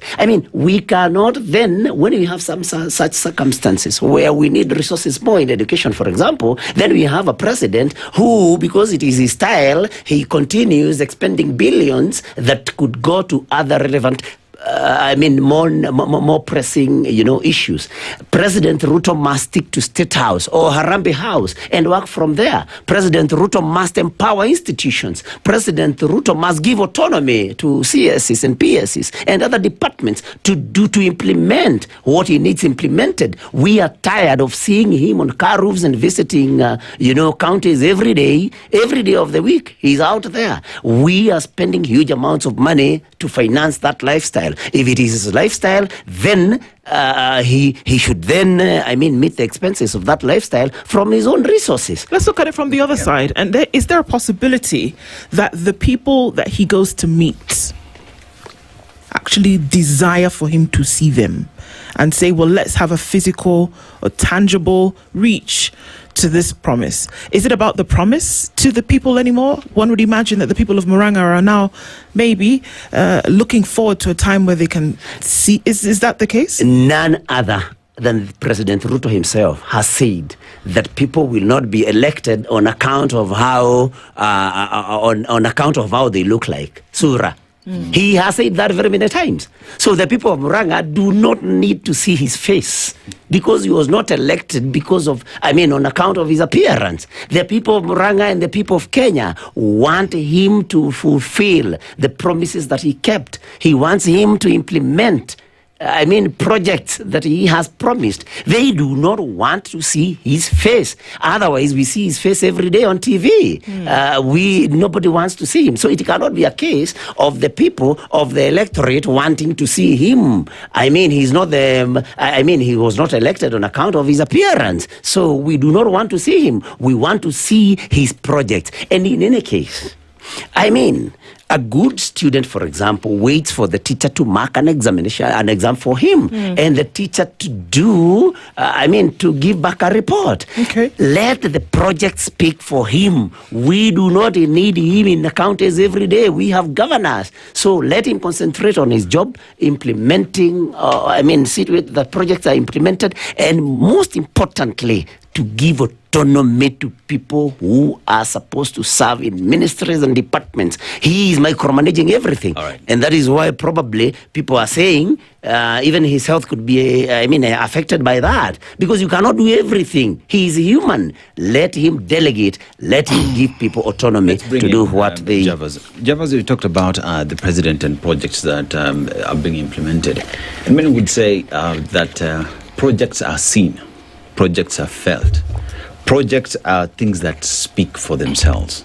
The president does not need to show up in each and every single county to give a status report on projects, because there's a reason why we have cabinet secretaries. There's a reason why we have PSs who are the implementers of policies and projects that there are. Why does the president see the need to be in every village, in every county, in every constituency to launch projects, things that could be done by his juniors? We talk about Mwai Kibaki and his style. It does not mean that because they did not show up, projects were not being done. Because we talk about moving the president, you said rightfully so, he has to go back to his people and meet his people. But research shows that moving the president costs around $1 million bob per trip. So that means if the president goes for 10 trips, you're talking about $1 billion. How many trips has the president gone to?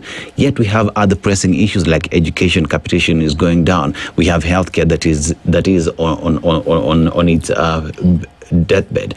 One asks the question, these projects, are Kenyans feeling them? Shouldn't the president wait for Kenyans to tell him, sir, this is not working, he doesn't need to come?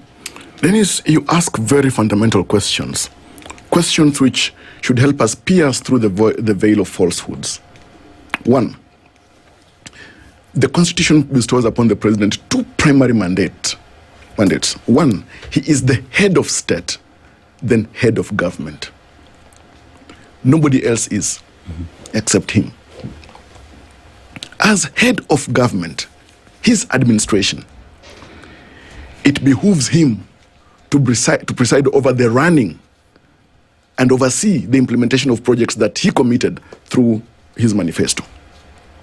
Second, I read somewhere within the covers of the Constitution of Kenya, and the good senator has read too, Parliament has been bestowed with the critical mandate of budgetary allocation to institutions, public institutions. Whatever is allocated to county governments as shareable revenue, whatever is allocated to the judiciary, whatever is allocated to the presidency is done by Parliament. The president does not allocate money to the executive. The president does not allocate money to constitutional commissions. Okay. It is Parliament. No, it's a matter of fact.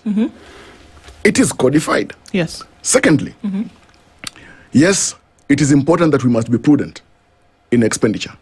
We are talking about issues to do with tightening our belts. He said it. Yeah? And every president has said it. President Uhuru Kenyatta said it. President Mwai Kibaki said it. Harsh economic times necessitate us being prudent with austerity measures. And that does not mean that public officers should not move in execution of their duties. But we may just want to see to what extent and how effectively is that movement for the benefit of the people. Now, to the good senator here, I've challenged him. You talked about projects being implemented. I've given, for example, the example of the Rironi Summit Road. The president pronounced himself. Works are ongoing. Even to his own people, the people of Muranga, there's the issue of land tenure ownership. The issue of ownership of land by way of distribution or granting of title deeds. Very many people from Muranga County now own land, have a titled land. Not just in Muranga, across central Kenya, across many other parts of Kenya. Many people have struggled with land ownership. Now, I talked about the issue of the Maragua bulk water supply project. Won't it help with access to clean water and sanitation? Won't it help with irrigation and agricultural work in Muranga County and many other parts neighboring? My point is this, and those are not just issues within the plan. Those are issues that are even vital and captured within the Sustainable Development Goals. So let's face it. My argument is that we need to change our brand of politics. That we can look at issues with sober satisfaction that policies and governance and laws and institutions need to be constantly under microscopic watch by the people for the transformation and turnaround of the people. Is it possible that we look at this through the lens of things that are supposed to be done anyway? That we stop ascribing these things which are constitutionally mandated to individuals because they sit in a position of authority or governance. That it doesn't take away from the fact that they are supposed to be done. The people of Muranga should have running water. The people of Kisumu should have running water. The people of Mombasa should have running water. The person who comes into government is supposed to make sure these things happen. So you don't need a pat on the back. You don't need a glorification of that process to say, look at what they did under the plan. No. You are supposed to do it anyway, in the most financially prudent way that you can. So how can we stop this thing where it looks as though favors are being done? Because guess what? You know how the way it looks right now, and maybe you can dissuade us from this position, Javas, and maybe Senator, that how can we stop looking at these things as favors? We've had people over the last 6 months say to us, oh, you see now, because of this broad-based government or whatever it is, we now have housing in Homa Bay. No, it's your job. This is what you're supposed to do, that you're supposed to create an environment where these things can thrive. It is your job. If you fulfill your mandate, you're doing your job. When I come and do my job, nobody claps for me every day because I'm doing my job. You do your job. But how do we divorce this thing that you're supposed to be doing, especially since nobody asked you. You came and said, I am the man or the woman for the job. So when you do your job, are people supposed to be quiet when you're overspending? Because you know what? 89 billion shillings is the grand total that has been spent by State House, Office of the President, Office of the Deputy President, Office of the Prime Cabinet Secretary, State Department Parliamentary Affairs, State Department Cabinet Affairs between July 2022 and March 2026. 89 billion shillings. And we're still being told this will happen. You will have.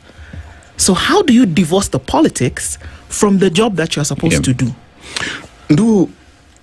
You've spoken the truth. In fact, if a statue of truth were to be erected, it would be called Ndu. Hallelujah. Mm-hmm. And that time is not far from here. Mm-hmm. Let's face it. You have raised issues that are reported in the dailies about expenditure in the executive.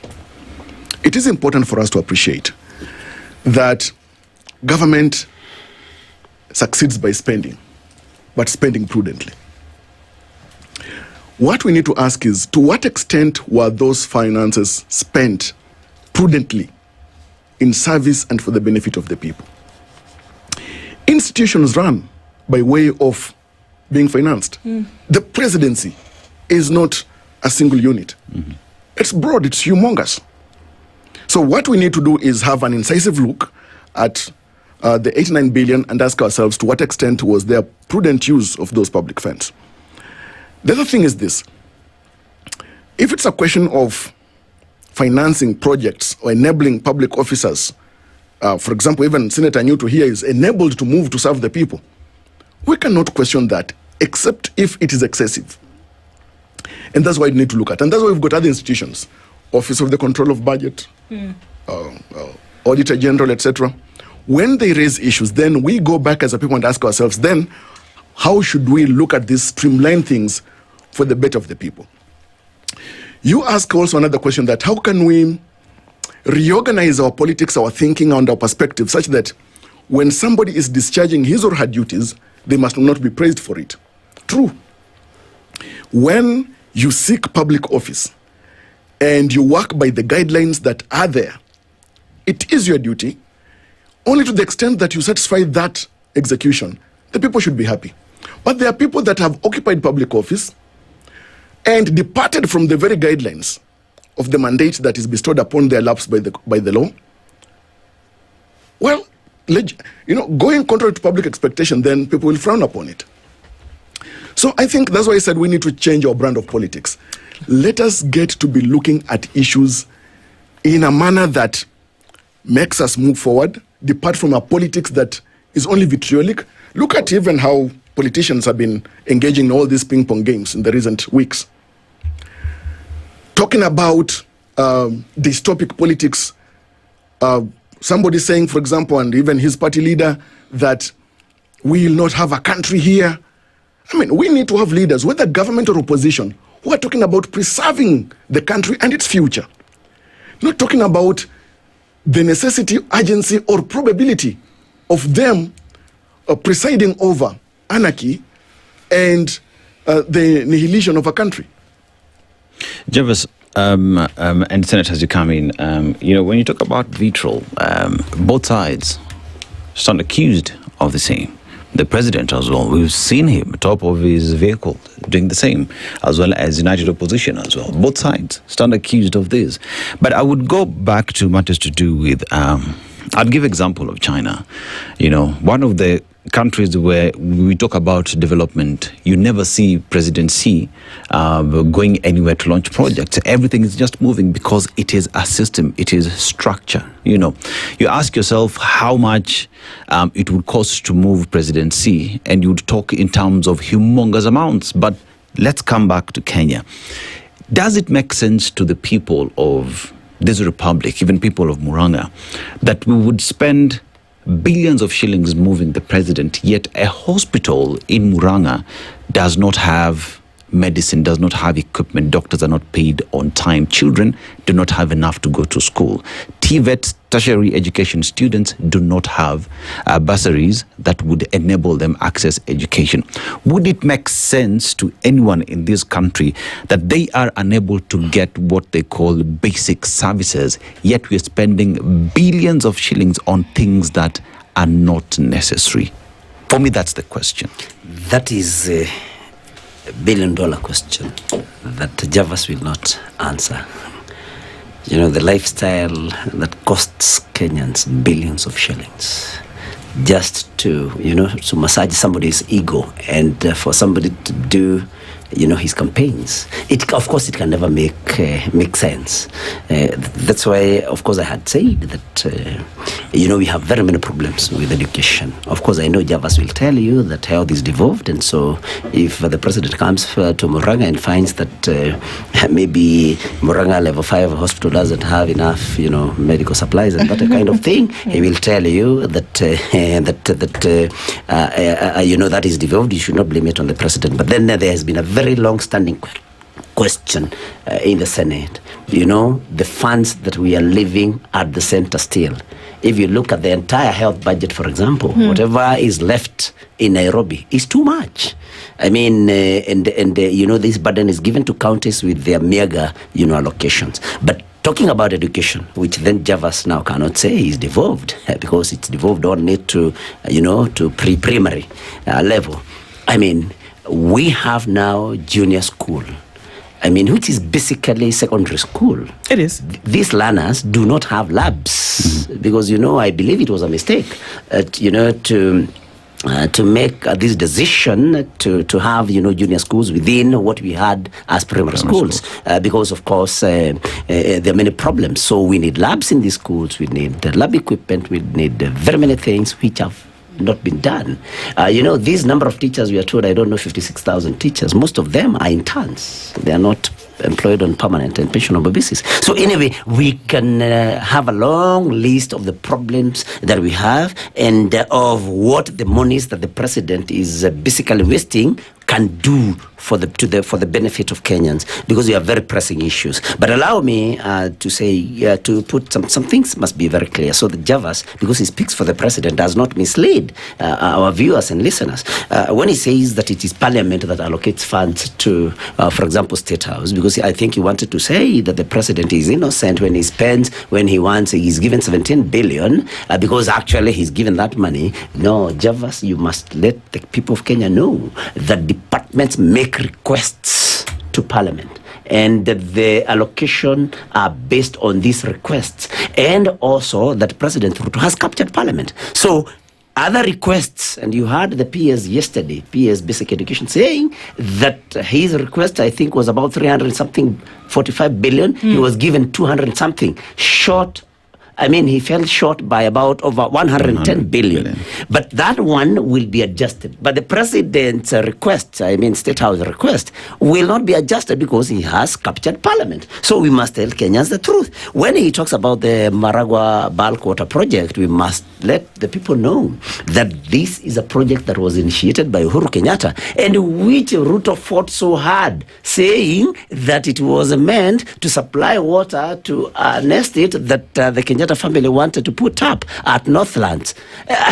So this is not this. He cannot take any credit for this. This is a project that was, conceived and, born by President Kenyatta's administration. And I want to agree with you on 100% do.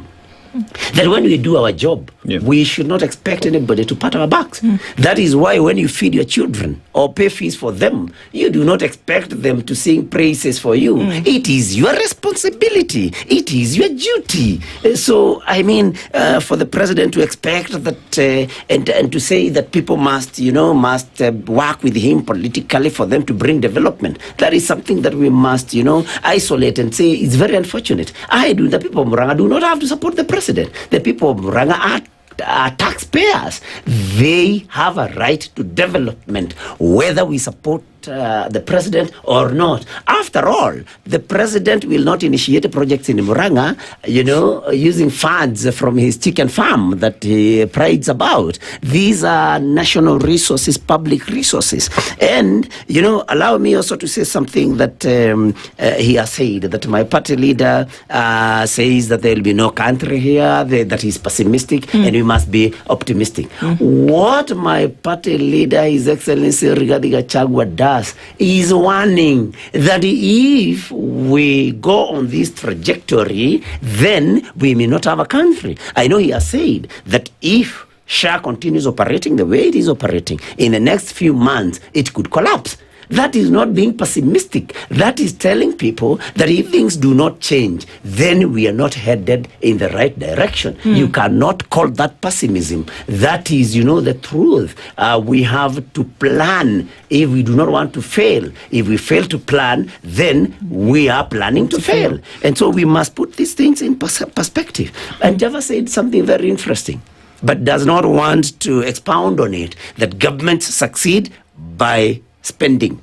I liked that. But he added, but spending prudently. He will not tell us how prudent it is to transport the president to even go and launch a transformer, because he has done that. I mean, how prudent would that be? That you spend, tens of millions to go and launch a transformer worth maybe 1 or 2 million. I hear you on that. Where is the prudence? Our time runs out, but in the few seconds that we have left, Jarvis, I just want to ask, where do you think that the minds of the people rest in all of this, in that short time? And the people of Kenya are expectant.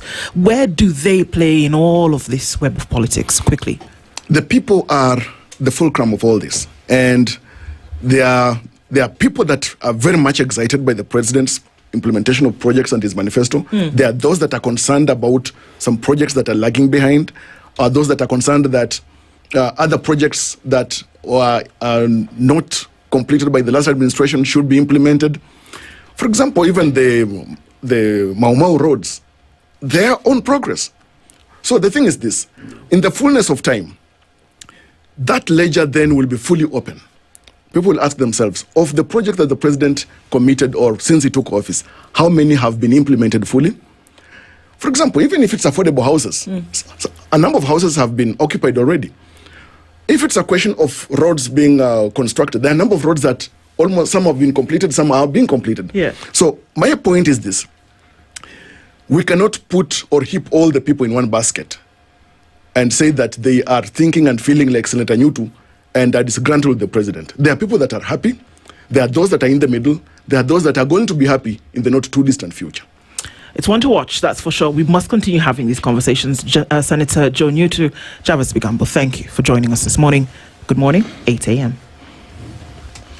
The latest news from around the world. 94.4 Spice FM.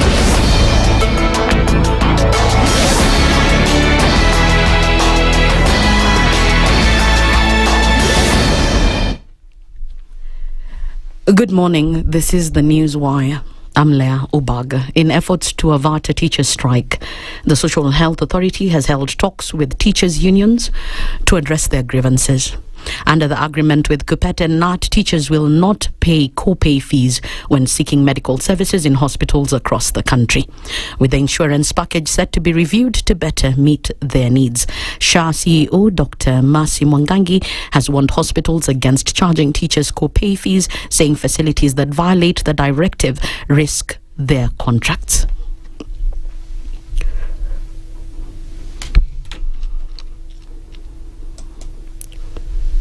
There is going to be a revision upwards to where it was on the issue of the capitation, especially on the capping of the outpatient cover.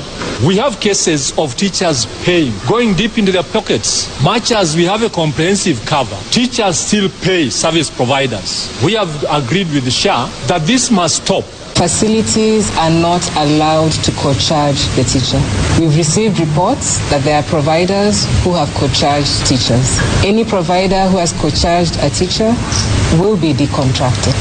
SHA is engaging providers. We are negotiating tariffs with them. Those are the tariffs that will be set, and those are the tariffs that will be applicable to ensure that a teacher walks in and walks out without co-payment. Teachers had also raised concerns over discrimination and denial of services in some health facilities. From tonight, the first patients who cannot get service or treatment in the country will be flying to India. There is assurance that the systemic failure, especially of the pre-authorization and so on, those are things which are not going to occur, and that was the agreement. Joint committees shall meet regularly and review, also monitor operations therein. And on top of that, Kenya National Union of Teachers have agreed with the SHA that SHA must get back and explain in details the operations to the structures of the union. Interior Cabinet Secretary Kipchumba Murkomen says the attack on ACK Bitima Church in Othaya was driven by political rivalry among Nyeri politicians. Appearing before Parliament, Murkomen also said security agencies were not informed of a service attended by former Deputy President Rigathi Gachagua, and therefore no security deployment was made. He further struggled to explain why some police officers concealed their identities while on duty.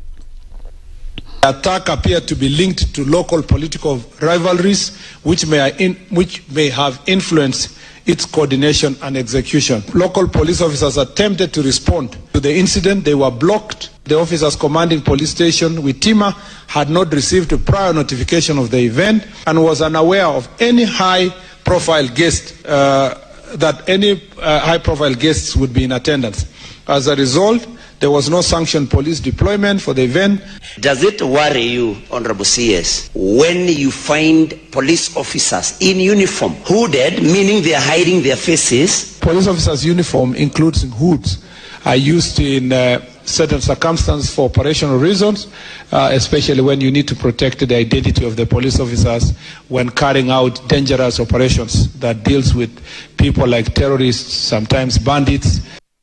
And finally, a parliamentary committee has confirmed that the Bomas of Kenya will not be ready in time to host the 2026 Africa-France Partnerships for Innovation and Growth Summit scheduled for May 11th to 12th. During an inspection of the ongoing renovations, Tourism Principal Secretary John Olultua told the National Assembly Committee on Tourism and Wildlife that the facelift will not be completed before the event. That's the News Wire. I'm Leah Ubaga.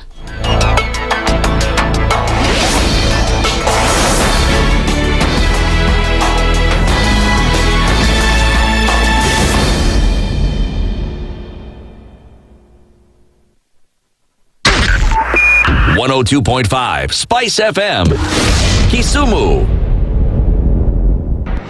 The following takes place from 6 a.m. to 10 a.m. every weekday on Spice FM. Members of Parliament, they go to settle, they just promised they get given tea, mandazi, and 100,000. That's not development. External borrowing, 589 billion. Are we on the same page? What did Parliament pass? If anything happened to our president today, God forbid, that man would become president. Na yeye ndio alilenga hizo stories za Shakahola. The real thing is our constitution has only one person who is accountable to us. This is the Situation Room, the only way to start your day.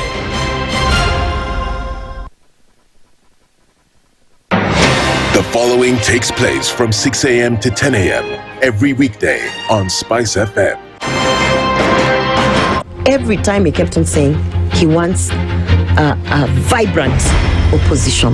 How does it make sense that public money has been used already and then they dare to sell it back to you? Why are they not giving them for free? That's how broken we are.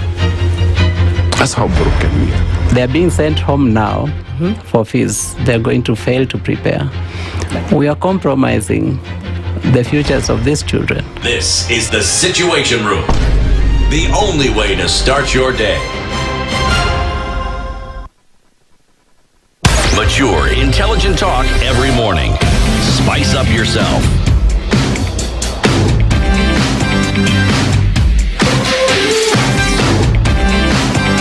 Mornings done right.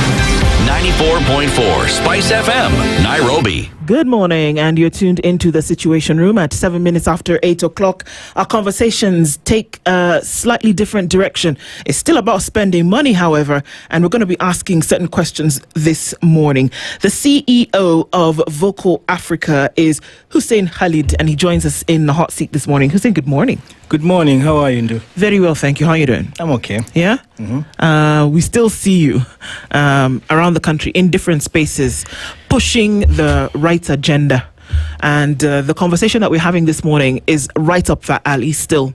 For the longest time, it's many months now, the compensation for victims of the violence that erupts from protests and Mandamano is a question that folks have been asking. There was a lot of, rigmarole about, okay, we're having a compensation committee, who's going to decide what it... So now, as of yesterday, we're seeing some numbers coming out of this and what essentially could mean. We'll ask those questions, we'll get into it and see what it actually means. Sure. Dennis, first of all, wants to take you to Egypt.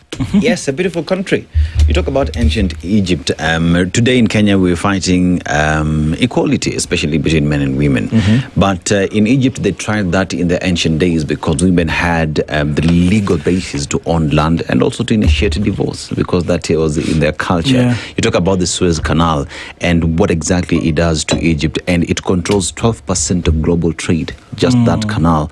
And it is important for the country. The Nile River is the blood of Egypt because it is what gives them water, also powers their agriculture as well. But let's go to the proverb. A monkey looks like a deer in the mother's eye. Okay. How would you interpret it? A monkey looks like a deer in the mother's eyes. In the mother's eyes. Well, I guess similar to beauty lies in the eyes of the beholder. So if you're a mother and you're seeing your child, of course you'll see them in the best image that you feel befits your child. But in our context, particularly the subject for today, I think it should be the opposite. And that Kenyans see politicians and those in government as monkeys, not as deers.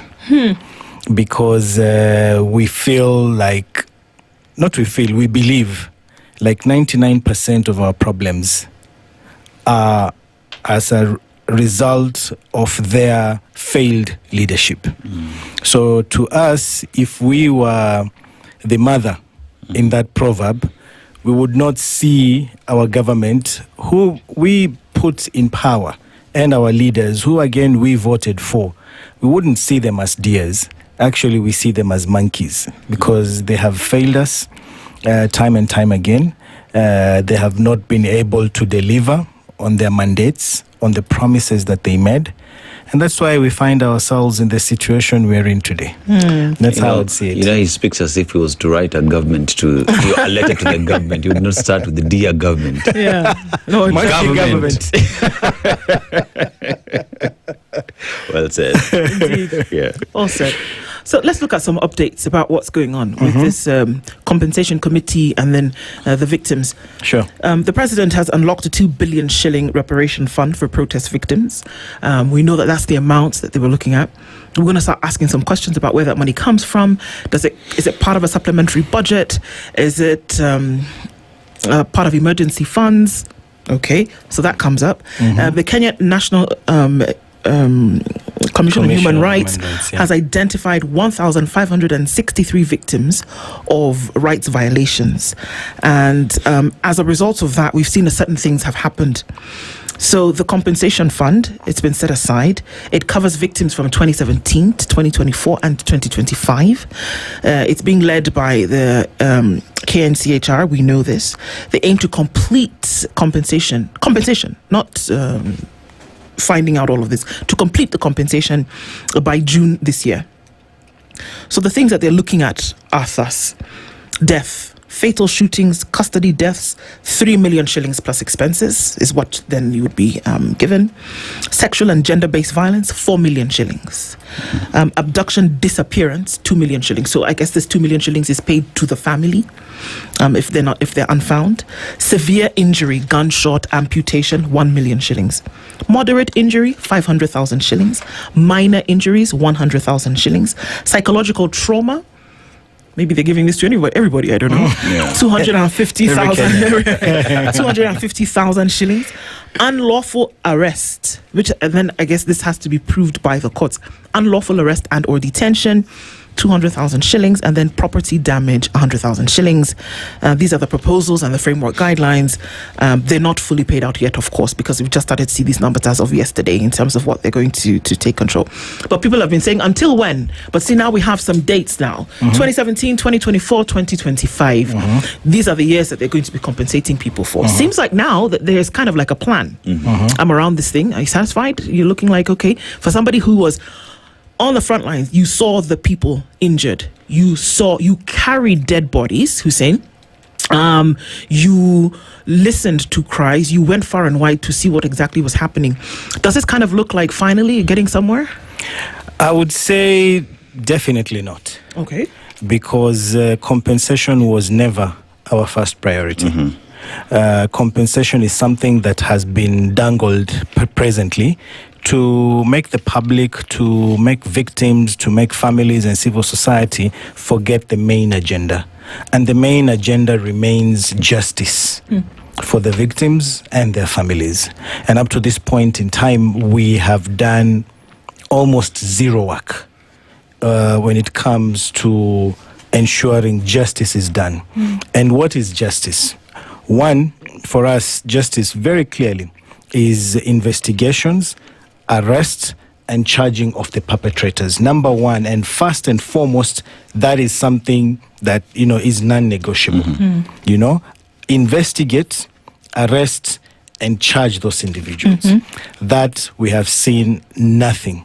We can make reference to the Rex Masai inquiry. We have the Evans Kiratu inquiry. Of course, we have Boniface Mwangi Kariuki's case. Yes. The officer was arrested, is in court. But remember, we have over 100 victims of the 2024-2025 Gen Z protests. And up to this point in time, almost nothing has been done, because the most is when we took these families to the IPOA offices to record statements. And as we stand presently, we have not seen any movement in that regard. So are we satisfied? Are we happy? Definitely not, because our main priority, our main agenda has not been dealt with, and we have not seen movements in that regard. When it comes to families and the compensation, what we want to know after this investigations, arresting and charging, is what mechanisms are being put in place, because that's number two in our agenda. What mechanisms are being put in place to ensure non-recurrence? Right.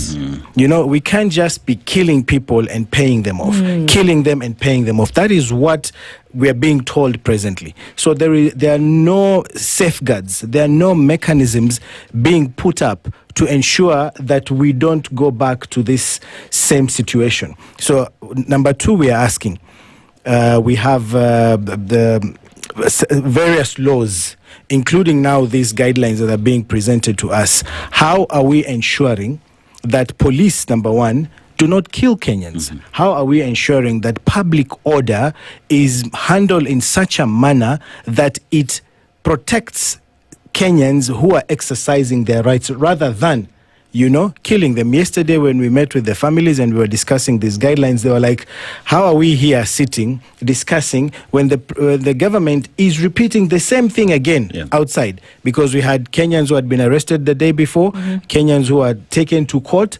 So, people are exercising their rights. So, it's like this is going to be a conveyor belt.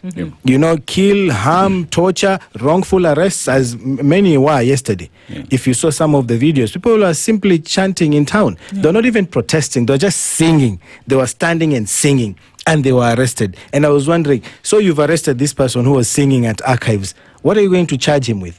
Singing in public? That's not a crime. Singing without permission. Singing without permission. That's why they took them to a city court, because they know they're just violating their rights. So the second bit, is what safeguards, what laws are we putting in place? What mechanisms are being set up to ensure non-recurrence? Would that trump compensation? Would you then be able to say that with the proper safeguards, with the proper implementation metrics of ensuring that this doesn't happen again, you then might not even need, and I know it sounds callous, but you may not need compensation. Exactly. Because you're saying then to people, you know what?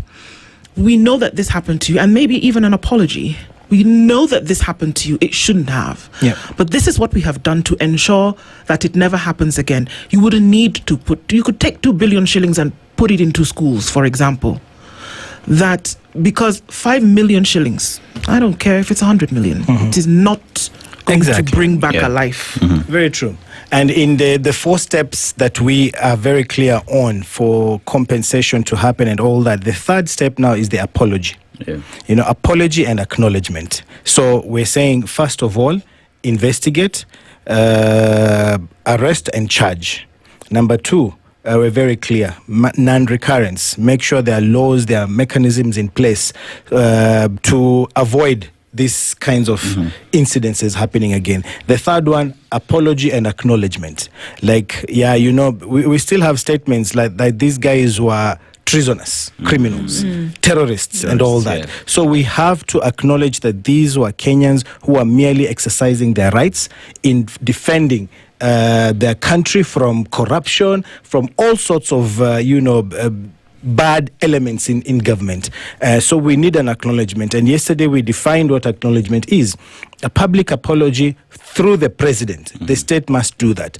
An acknowledgement that, these guys were heroes and they were fighting for their country, whether it's state commendation or whatever it is, a monument with their names. We have various monuments, Moi with his rungu and all that. We need a monument that people will remember these young Kenyans for. And it's not just for Kenya, because they started a movement across the world, and we have changes in various countries from Nepal to Bangladesh, Mozambique and others, and it started from Kenyans. So we need that acknowledgement. So that's the 3rd step. And then now 4th is when we come to compensation. And compensation is not, because I remember one of the families, the mother of Eric Kasioka. Eric Kasioka was shot and killed at Parliament. He was the one in the white overall. If you saw people carrying him with the flag. And he was saying even 100 million, if I was given 100 million, it's not enough to compensate for a dead person, But it's that acknowledgement that, we're sorry that this happened to you. So it's not about the money, really. But if you give out money without these other steps, I would say it's not even putting the cart before the horse or dangling a carrot in front of a donkey so that they can run fast. Because these families now where they are, they've understood what's happening. Right. Yeah. I mean, I want to look at the laws of the land as it does exist. So you look at the Bill of Rights, right to life. We also have laws that stipulate on when to use force by the police. Police have their own modus operandi. They know how to handle protests and everything else. And if you look at the conversation, even as to take the broad-based government and stopping extrajudicial killings and everything, the only thing that is being pushed most is compensation. We're not talking about all these other steps. Because where we sit today, police are supposed to protect life, not to take life. Police are supposed to protect Kenyans, not hurt, not harm Kenyans, not kill Kenyans. And as the political class is pushing for this agenda that is seemingly easy, pay them and you go. Many look at it in retrospect, they're making it easy to pay so that police can continue killing because they know we'll just pay them off and life will continue as normal.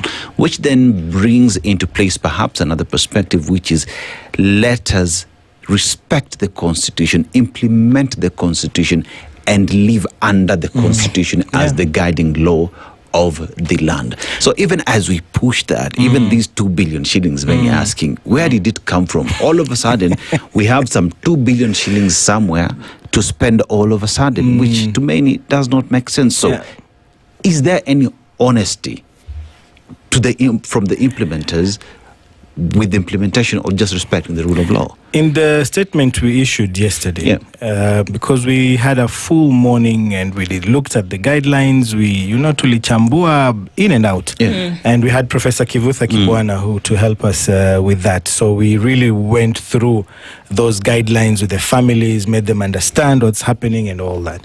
And in our discussion, we were very clear that we are not doing this for political expediency. We're not doing this to tick a box. You know, if you look at the timing and also the timelines that we have presently, you will clearly see the target is June 25th. You know, they want this process 90 days, this process to be concluded before we get to the second anniversary of the June 25th massacre. And we're saying we want this done properly. We even asked, because these are the families that are supposed to be compensated. They who are supposed to be compensated have said we want this done properly. In fact, we are asking for KNCHR to be given an extra 90 days because it doesn't make sense. Just look at one of the steps now. They've issued these guidelines and they're giving people 7 days. 7 days to comment and all. Yeah. 7 days is not enough. I mean, we managed to mobilize quite a number yesterday. I think we were around 50. But there are many others in Mombasa, in Rift Valley. They might have, you know, other opinions that they want to key in. So when you give people 7 days only, and we understand because, yes, we want more time, but we know KNCHR has been given that time limit that in 90 days you have to conclude this exercise. So we said, these are the people who are supposed to be paid. And they're telling you we're in no rush.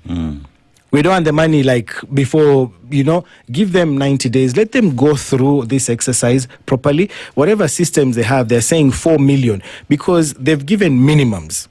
Remember, the guidelines have given minimums because they know you can't pay everyone the same. Loss of life of Kennedy, the young 12-year-old boy in Mungai who was shot and the president asked if he's still alive.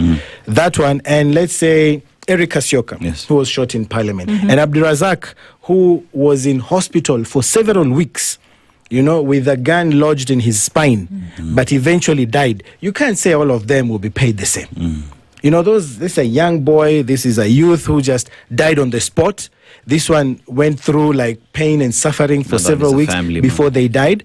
You can't pay them the same. So you have to give enough time for these people to consider all these things, you know, and say, okay, so this is a young boy. Let's set this at this much. And maybe if there's another 50-year-old, because there was a man who I think was burnt at one of the supermarkets. I don't know, Jack and Jill, I don't remember the name.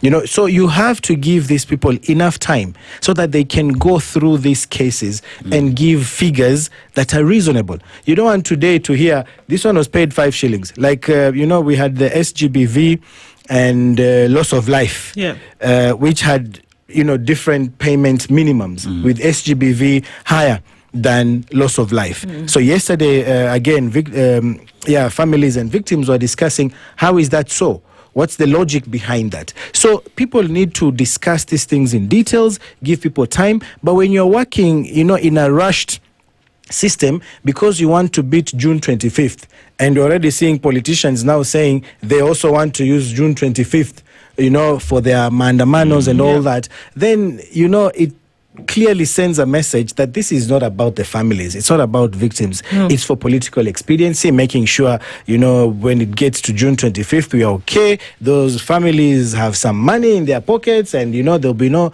people in the streets, which doesn't make sense because that's not the purpose of doing this exercise.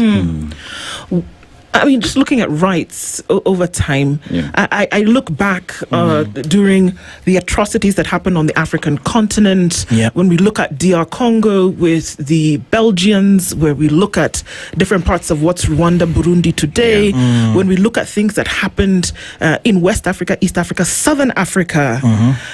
And it seems like one of the most difficult things for governments is to just say, we are sorry, and we take responsibility for this thing that has happened, but beyond that, we will take the responsibility to ensure that it doesn't occur again. In the right space, why is it so difficult? Because entire conventions, people went to Geneva and they sat down and they said, whether it is internal conflict or external conflict, these are the rules that we will operate by. These protests fall under those protocols because they are for internal and external conflict. Kenya is a signatory and has ratified those protocols and treaties. Why is it so hard? Because we seem to throw money at a problem and imagine that it would go away, but it doesn't help in the running of a state. Because the very thing that you said, people are saying, okay, they want to pay us, that's great, but there are people who have disappeared yesterday. So why is it so difficult for those mechanisms then to engage on them? The answer is politics, no.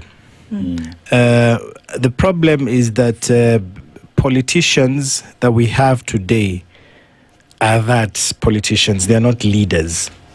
We have people in office who only think of their political survival. They don't think of the masses out there and what they're going through. So you have a politician who feels that if he stands up and apologizes to the people, then he will lose votes.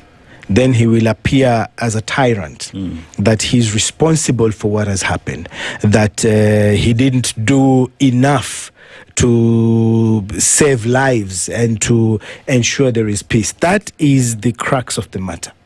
They feel that standing up and accepting responsibility will make them lose in the eyes of the public. And this is why they are ready to do everything else but fail to admit liability, you know, as individuals, as people in government. And because of that, we are faced with so many challenges as a country. Because when you don't acknowledge that this was wrong, that what we witnessed was a mistake, it actually means that those under you will continue doing what they're doing because they know this is the man that we need to please, or this is the man we are reporting to, and he's here standing firm. I think yesterday we saw, is it the Coast Regional Commander again issuing shoot to kill orders in Lamu? Yes, we have a problem with our youth. We know that, you know, and we need to address the violence amongst the youth and the panga boys and all that. But the solution can never be to kill. Killing will never be a solution. Or to any problem that we have on any degree, we can't have that solution telling police, go and shoot and kill, you know? So these are problems we are seeing every other day. And if the president, the person who's at the helm of the government, does not acknowledge, does not appreciate that we need to accept where we go wrong, then we'll have a problem. I mean, these things, it will just be a vicious cycle that we'll be going through over and over and over again. Where there is no acknowledgement from the government, one is asking the question then, how genuine or is there honesty when it comes to everything that has been proposed, you know, where the government is unwilling to come and say, we are sorry, we take responsibility, we commit to stop this. If that does not come out, then is there any honesty when it comes to implementing or ratifying all these recommendations that are on the table? You know, because many families just want the apology, not even the money, to acknowledge that a wrong was done against them. I've sat with these families, and I'll tell you, as you've said, very clearly, 100%, it's not about the money. But you see, it's like in elections, you know, you go for campaigns and all that, someone is coming, is giving out money, and you know the situation Kenyans are in, you know, so you can't tell them, don't take the money. Because, you know, for example, Eric Kasioka was the breadwinner in his family. He had a mother, the sister was in the Gulf. You know, when he died, the sister had to come back. The sister now has no way of survival. If you look at Mama Kennedy of Rongai, you know, she had 3 children, including Kennedy, and Kennedy was the only fit one. The others had sickle cell anemia. So Kennedy is the one who would stay at home, take care of the siblings, while the mother goes out to fend for the family. Now, without Kennedy, the mother can't do anything because she has to stay at home and take care of the sick children. You know, and you know that this is not right.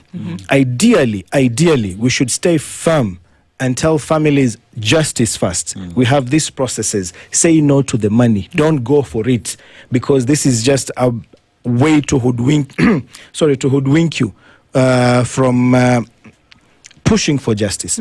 But you know that, they're in such desperate situations. Some of them, some water. Some water. Yeah, some of them are in such difficult economic situations that you can't even imagine telling them, achaneni na hiyo pesa kwanza.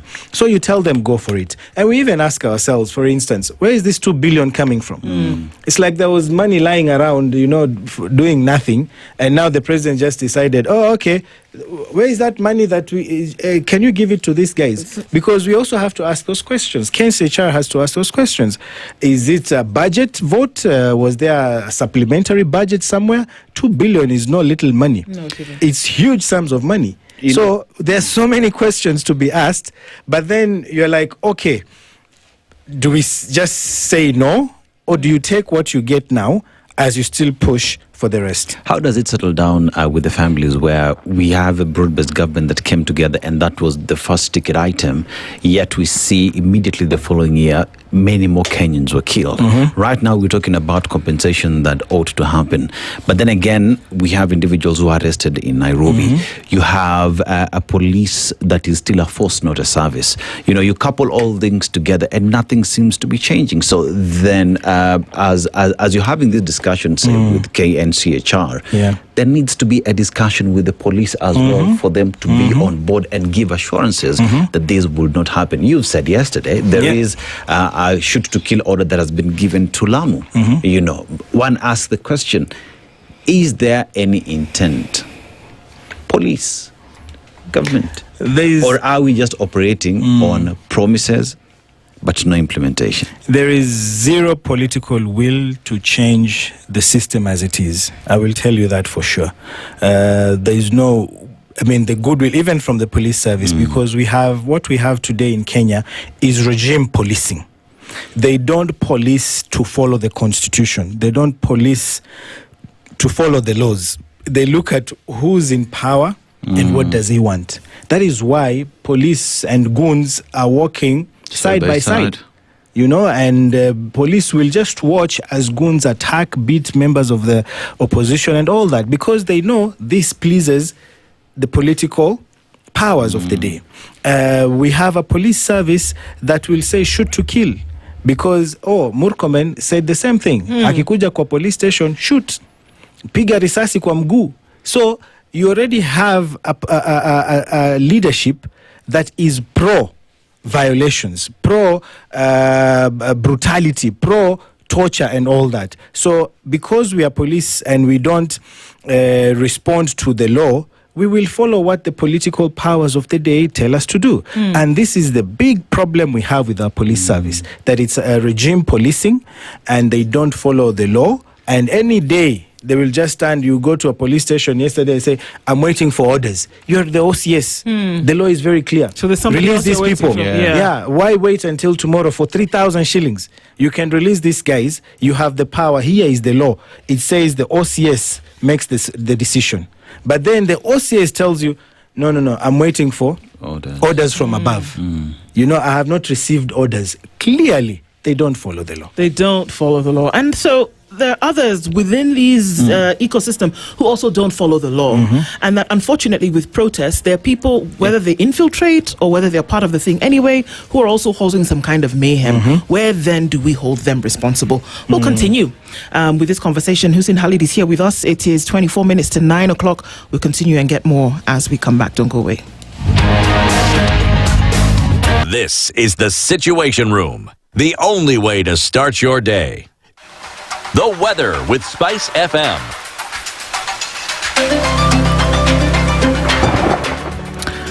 Partly sunny conditions, Nairobi 17 degrees this morning. It's 17 and sunny in Nakuru, while Nyeri at 17 is sunny as well. 23 and partly sunny looking into Kisumu, while at 22 it's cloudy in Kakamega. Mombasa 25 is cloudy and cloudy conditions at 26 in Malindi. 21 and sunny into Marsabit, while at 21 light rain showers now in Kampala. It's a sunny morning in Dar es Salaam, currently at 27. It's cloudy at 10 degrees in Johannesburg, while Lagos is sunny at 28. It's sunny at 8 in London and sunny at 24 in Beijing. 10 degrees clear in New York. Chilled Spice.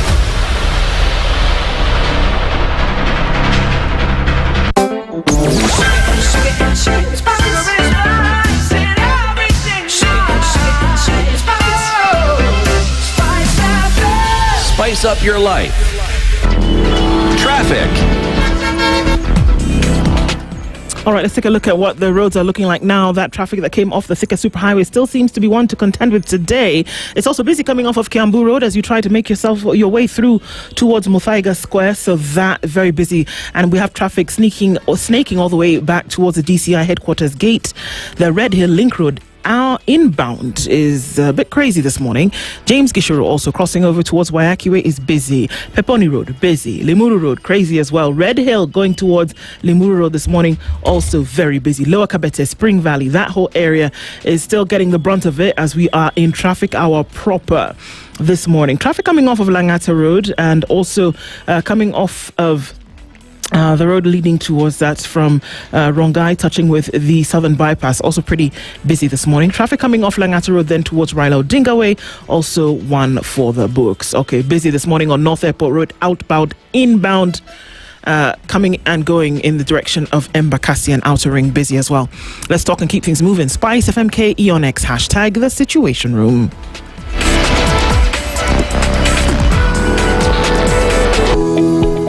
Feeling unwell?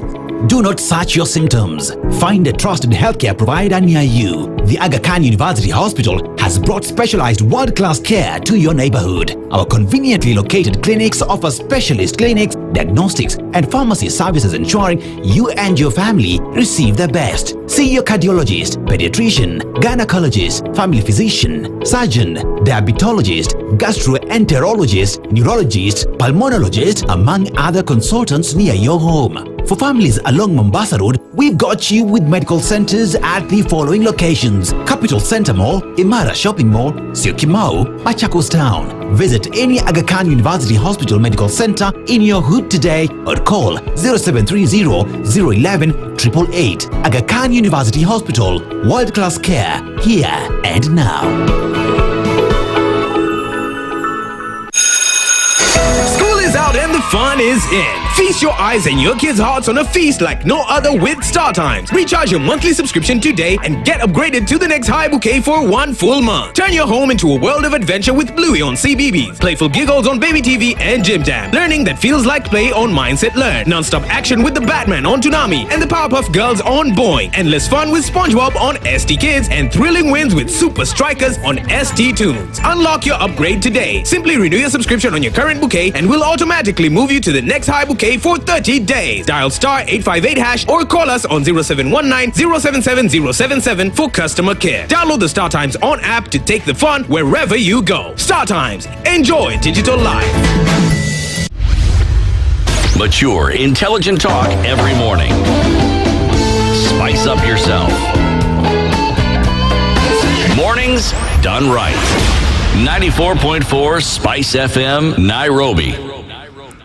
It's 19 minutes to 9 o'clock. Our conversation continues this morning with Hussein Khalid, who's the CEO of Vocal Africa. And of course, we're looking into the compensation that is going to happen. It's happening. We've seen the numbers, we've seen, and also the timelines that have been given. By June this year, all of this should be wrapped up. People should have been paid their money and then be done and dusted, put it in a box and put it in the attic kind of thing. But then it seems as though you need to deal with it with a little bit more sensitivity that is required.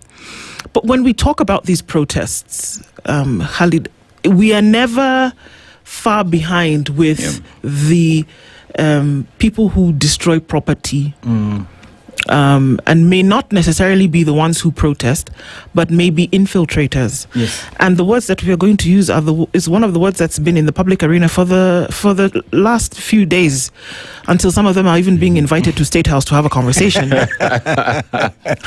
Goons. They are agents of protests on one side. They are. And they are involved, and like you say, sometimes escorted by police. Somebody knows who they are. Currently, the CS for Internal Security is on a manhunt for some of them who we are told are outside the country.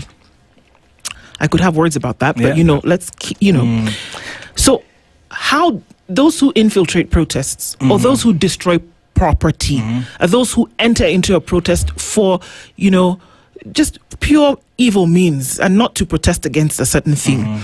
How does this deal with them? I mean, I know that the numbers that we are seeing, there's compensation of I think 100,000 shillings for the destruction of property, but that doesn't deal with the issue. It takes care of,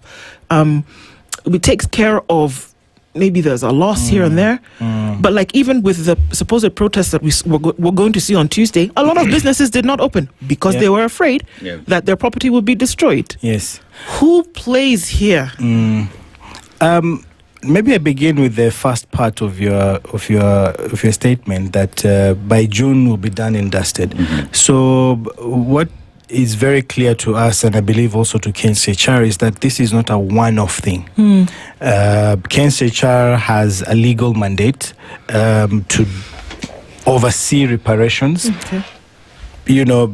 For all ages.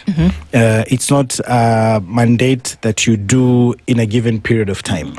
We know that there's the presidential directive for 2017 to 2018, to 2025, sorry.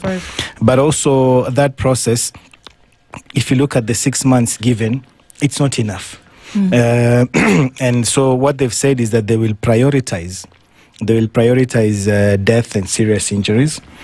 But they've also said that people can still submit their compensation claims and all that beyond even June, the June deadline, because that is a mandate that they have. The question for reparations and victims of torture, we have laws that have been there even before this 2024-2025. I think the law that we have presently is of 2017 on compensation and all that. And the biggest challenge has been resources. There have never been resources to enable the commission to oversee the reparations and all that. So it should be an ongoing process. It's something that should have been there years ago. It should continue years from now, so that people at least understand what's happening. For us, we know that we've been working very closely with the Gen Z protest victims. So that is what we are pushing forward. We are urging the commission to begin with 2024, 2025.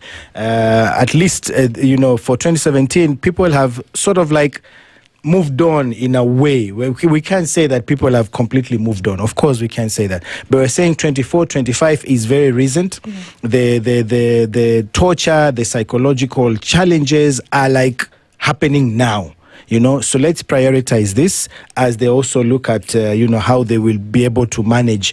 And it's not just 2017, it should go back to 2007. Elections should go back to even 80s and, more Kenya and all those things. They should all be factored in. When it comes to the issue of goons and Murkomen, Sijua Metoroka, I mean, we don't buy that. As human rights defenders, it's the same game, political games that are being played. They don't want to arrest these people. They know that they have to protect them. So how do you do that before Parliament? How do you do that? You can't tell them, we know where they are, but we've just not arrested. So the simplest, the easiest way is Wametoroka. They're out of our jurisdiction, because then what do? You can't do anything. So we feel it's part of the political machinations to defend those that are, the goons that are appearing to be siding with the state. The Osotsi guys, unaambiwa sijui, is it 10 who 12 or something? I don't know, they've arrested 14 who have run away. 14 are outside the country. Outside the country, and we said, this is unacceptable.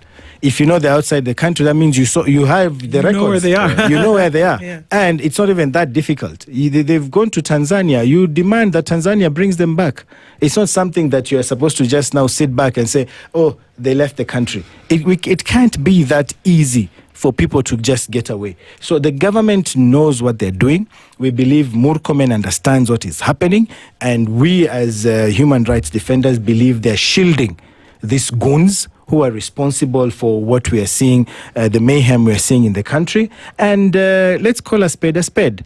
Government, it has every power to rein in on these goons, but they're not doing that. Can we divorce presence of goons in the country from the police and the political class. Why do I say that? Because during the protest, we saw individuals with batons being escorted by police on police vehicles. We had individuals in the CBD saying that they were protecting their businesses with batons. Yet we had protesters who only had flags and water who were being beaten up by the police. I mean, there's a time when I was at a rally where the president was along Naivasha Road, and immediately, like 200 meters from where the president was, there were goons who were stealing from the people. So even as we talk about goons, can we divorce them from the political class? Because remember, even those who are speaking today, victims of the same, are saying all these goons are linked to political class. So do we then expect that the very same political class who sit in parliament would pass anything that would take away from them the people who push them? And it all boils down to Kenyans. And we have elections coming up. And we know the people who are, I mean, the goons we saw in Kikuyu. We know who is behind those goons. And everywhere you go, there's always a politician behind it. I'll be honest with you. During the Gen Z protests, as we were coming to the end, that's when they introduced the goons. And we saw people being attacked. I think you remember Hanifa was attacked and we were coming for... And we sat down and we said, okay, there's a protest. I think it was 99. I'm not sure which one it was. And now these guys have introduced goons. And there were suggestions that we also now, when we're going to the protest, we arm ourselves. Let's make sure we also have our own batons. Let's make sure that when they come, we need to be firm and defend ourselves. And we sat there and we said, we can't be like these guys. That would not be right. And the law is very clear. Article 37, every Kenyan has a right to peaceably and unarmed. So if we were to go out there with rungus and we're saying these rungus are for self-defense, when these goons come to attack us, it would beat the purpose. And they would use that now against us. So when we were planning, we said, no, we can't do that. We're still going out there and we will demand protection from the police because that is what the law provides. So when the police fail to do their work, when you are seeing goons even in religious institutions, imagine places of worship and police just watch by. They even come in and make the situation worse by tear gassing the congregation. It speaks volumes. So I would say that politicians who cannot be divorced from the goons we are seeing today are supported by politicians. Some of them are even getting appointments, to public positions. And politicians are the ones behind this. So if we want to have a country that is devoid of goons, of violence and all that, chukua kadi. And make sure we vote out these leaders who are supporting, who are financing the goons who are causing mayhem in our streets. Okay. Is there an off-putting nature of going into a protest and seeing police in the street whereby the first stance is not to protect the people, but, and like we see arrests happening, can the police safely assume that a protest will be peaceful? I'm playing devil's advocate here, but the nature of the police or any security agency is to be on the defense first. So when you see protesters coming to the city with or without prior knowledge and or permissions, as it were, do we blame them for being on the defensive first? I would say look at practice, look at recent history, look at protests in Kenya. They are usually like 99% peaceful before police come in. Always. I mean, show me a protest where people were fighting each other or were burning vehicles or, torching buildings before police came in. None whatsoever. I mean, at least in recent times, I don't remember any.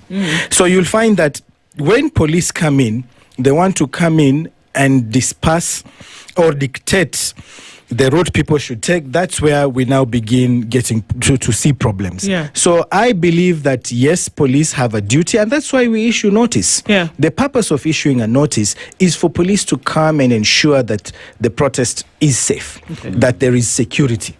So we understand their responsibility, that if you see people who are diverting from the cause of the day, then you make sure they toe the line.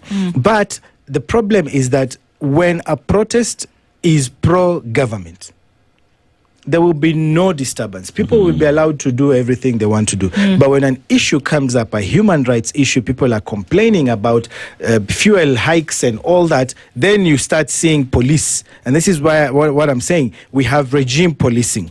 Their duty and their responsibility right now is to serve the political powers of the day. It's not to serve the constitution. It's not to serve the laws of the land. Right. Okay. So, taking that into consideration, then do you then say that it's almost as though it's a desired effect for that mayhem to come about? Because if compensation is taking place, then one would assume that you don't want this to happen again. Yeah. So then why not be almost welcoming of when somebody is sharing an opinion about a certain issue? I think about the streets of Paris, and police are almost, they know. I mean, what day is it? There's going to be a protest in the city. Washington, people are picketing outside the White House. In fact, there is a designated area for picketing outside the White House. They know they're going to come. The issues have to be heard. They let them do their business. They are registered, having made complaints about a certain issue. Those things are then now discussed, when they go into the House of Reps or whatever it is that they do. So it's been registered. Are we far removed from a reality whereby it's possible for that to take place, whereby it doesn't have to be political, but that it will be read as constitutional? Yeah. I mean, that's the message, and we hope the police are listening, that they have to be guided by the constitution and the laws of the land. Unfortunately, at this point where we are at, that's not the case. You issue notice, you do everything that is required, but if the message is anti-government, there's no way police will tell you go ahead, unless you are doing something medical or education or something like that. But if it's about civil and political rights, the police will most certainly block you from delivering your message. And this has to be made very clear that and that's why, for instance, we said last week that whenever we will see goons and the police fail to take action, we will sue the police, because the time has come for us now. If we say we are waiting for the politicians or the government to ensure police deliver as required by law, that will never happen. Because for them as politicians, as government, it works for them to have police who listen to them, instead of following the law. So what we are saying is, from now on, any police officer, any police commander who fails to do their job, we hold them personally liable, because you are in that office and you are the one not delivering. You can't come back and tell us, I'm waiting for orders. What orders? The law is very clear. So we have communicated this very clearly. And we told them at any point in time there will be goons, because you've showed us in Kitale, where there were goons who attacked the Nikokadi, you went out and arrested over 100 people. That same weekend, we had chaos in Kikuyu, and there were no arrests. There were absolutely no arrests. They went and arrested people, I don't know who had issues with the land in the area, and then they said, we've arrested the goons. So where were they charged? Where were they charged? The Nairobi goons, where were they? Did you hear anywhere goons were charged in a Nairobi court? None. No. But Kitale, we saw that. So the police have the powers, and we're saying any time we will see goons operating and police don't take action, we will go for those police officers, charge them, sue them, make sure they respond to their failure in ensuring that those goons are arrested. Khalid, I want to look at this now that we're in this political space. 2027 is around the corner. And one would ask the question then, as we get into all this, we will definitely almost confirm that we will see more goons. Oh, yeah. But from the side of Wananchi who want to see change, then perhaps respect of the Constitution and full implementation of the same has to be an agenda in this election, because we don't want to get to a point where then we want to get out there and express ourselves as per the Constitution, which is our right. At that point, we are implementing the Constitution that has given us the rights to do so. But we have goons, we have police who do not respect the law. How important then should this be an agenda getting into the election? Definitely, and that's why I said earlier, it still goes back to Kenyans in deciding whom you want as your leader. You know, these leaders who are in office presently, and across board, we're not saying just one political side. Across board, they've shown that, you know, they have no intention of abiding by the laws, of respecting the Constitution, of ensuring Kenya lives by constitutionalism. So we have the power with us. And we have to make sure that Kenyans go out there, get their cards and vote the right people. And it's an extremely important agenda that you've raised. How do we have a system that respects the law? At the end of the day, if there is no rule of law, you know, you're saying everyone, it's laissez-faire. Anything goes, and we can't have that. So we are appealing to members of the public, we are appealing to Kenyans. As you decide on who to choose as your leaders for the next 5 years, please follow through and put leaders who you know will respect the Constitution and will abide by the laws of the land. Definitely. I mean, it definitely couldn't have been said better. But just really quickly, in seconds, really, what happens to those who should be compensated, like we've seen, but for whom there's cases of inquiry as to whether there's a case to answer? Rex Masai comes to mind. There are a couple more. Okay, maybe Baby Pendo falls in that because it's 2017. Yes. Awuma's daughter, Kennedy. They are all in court, as it were. What happens to them? No, these are two very separate processes. And it's very clear. The court process and compensation are two separate processes. One does not interfere with the other. So they will proceed as they are, and we hope all cases get to court so that we can have these people answering to their crimes that they've committed against these people. But those two are not in any way like stopping the other. As in, you can't get compensation because there's an inquiry, for example? No. You have your compensation and the inquiry goes on. All right. It's one to watch. I mean, there's so many intrigues around this. Thanks for opening this up with us. And of course, the human rights are everybody's rights, that we can actually follow them. Definitely. Hussein Khalid is the CEO of Vocal African, has been here with us this morning. We keep following this, and thank you for taking the time to do this with us this morning. Thank you for having me. 9 a.m. Good morning. The latest news from around the world. 94.4 Spice FM.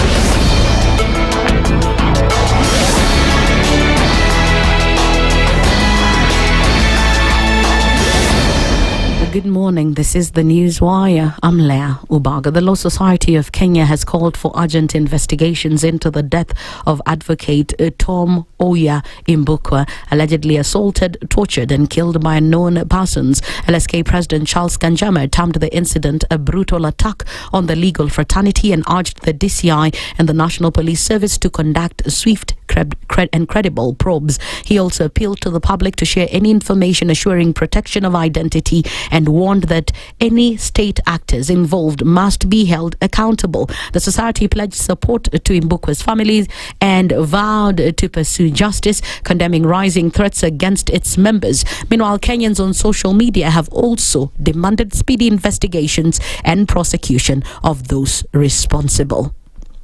Police in Matete, Kakamega County are searching for suspected goons who disrupted a funeral in Chevaya, attended by Governor Fernandez Barasa, leaving several people injured. Matete OCPD Anthony Okoh says investigations are underway targeting both the attackers and any politicians linked to the violence, with a promise of firm legal action.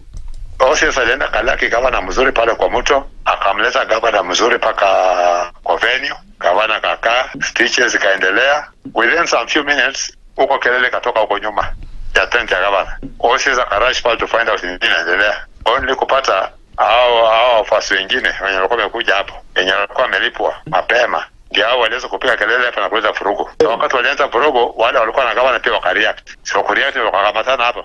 So kukamatana OCS akaseparate watu. Hata tia gas nasikia ilipigwa. So I had to ask for enforcement from Kakamega because the governor alikuwa pale kwa venue na kuna vile akatoka. So those people were able to clear wale goons. The incident has been strongly condemned by Governor Barasa, who has called on police to arrest those responsible. Hizi ni kelele za chura, haziwezi zuia ng'ombe kunywa maji. Na mimi nataka kuambia OCPD wa leo, OCPD wa Matete, you must arrest those boys ambao wanaleta vurugu hapa. Na wale vijana ambao wako pale kwa barabara, you must take action. Kwa sababu gavana ako na right ya kwenda anywhere. Mimi nitatembea in every ward, in every constituency. Sihitaji kupewa ruhusa na mtu yeyote. And the National Assembly's Environment, Forestry and Mining Committee has proposed engaging communities living near government forests in tree planting efforts.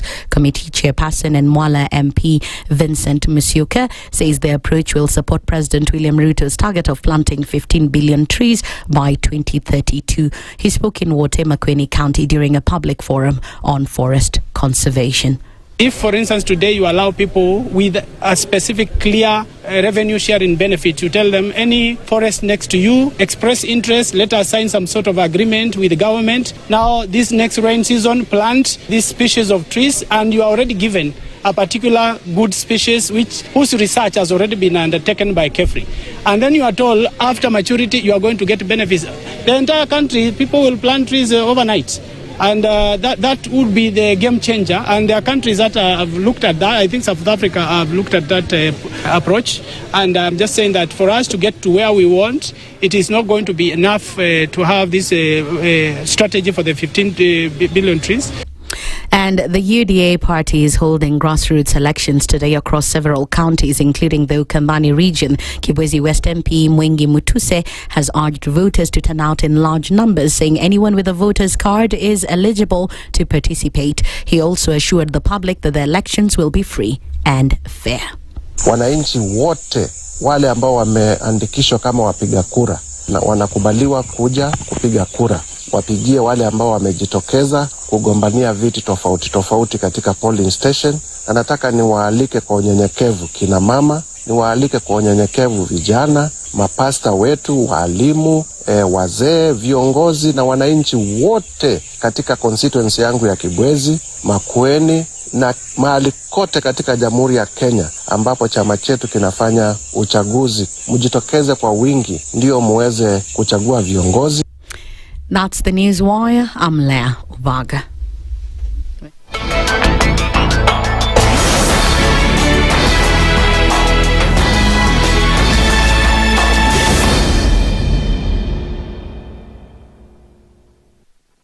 .4 Spice FM, Nairobi.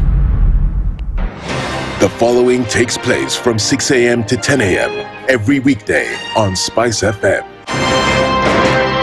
SRC's mandate is constitutional. It's not an advice. It's actually something you must do. Must do. Like now, you abandon, of course, the narrative of Wheelbarrow, Mutomjengo, Mamamboga, and all those, that rosy narrative. Your expenditure is 3.3 trillion, and you're collecting only 2.5. Out of that 2.5, you're spending 1.8 trillion to service loans and so forth. That the CDF kit, it's in itself a symptom of corruption. This is the Situation Room. The only way to start your day. The following takes place from 6 a.m. to 10 a.m. every weekday on Spice FM. I am also a publicly elected official. Okay. My salary is paid by your taxes. Yes. So if you need me to answer questions, we will not run away from you. Asante We will always be here. The government itself is engaging in corrupt practices. That the government itself deliberately schemes to influence through bribery members of parliament. You pay for a passport online. Alafu you're told there are no booklets. I rebuke matters corruption because corruption has brought this country to its knees. This is the Situation Room. The only way to start your day. The following takes place from 6 a.m. to 10 a.m. every weekday on Spice FM. Parliament has got powers. Let me break it down. The National Assembly can initiate an impeachment of the president. This same National Assembly. Yes. That's our constitution. Because this is just a continuation of the previous administration, which Ruto was part of. President Uhuru himself openly said that we're losing 2 billion daily. Daily. I mean, come on. Are you saying that we don't have a central bank? If we look at Kenya, both public-private sector, that figure is ranging between 30 to 40%, right? I think it's clear that the government of Kenya is living beyond its means. This is the Situation Room, the only way to start your day.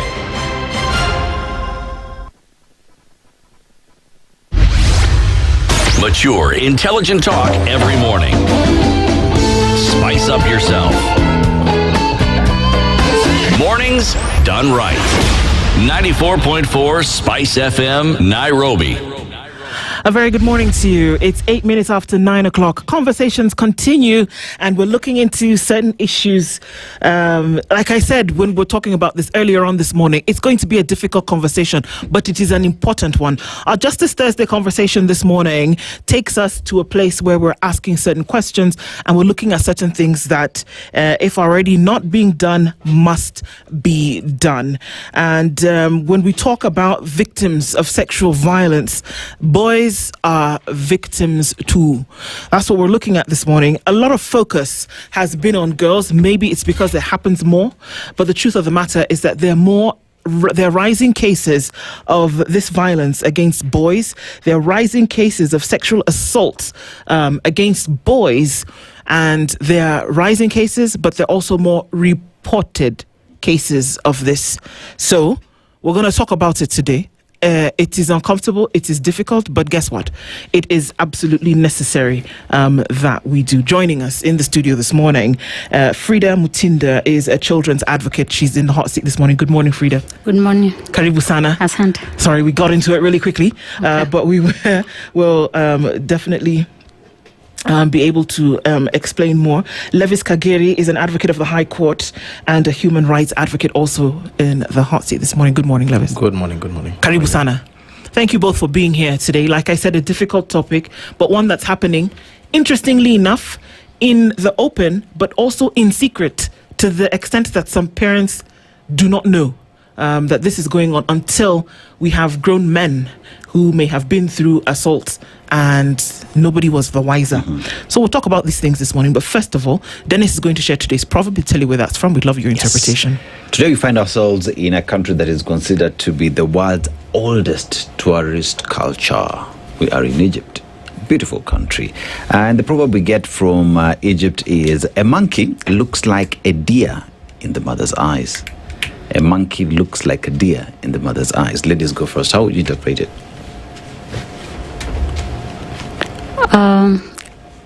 A monkey looking like a deer is probably trying to hide the real picture of something to appear like a false image of something else. Yeah. Well, Levi, how would you interpret it? Every parent believes the best and perceives the best for their child.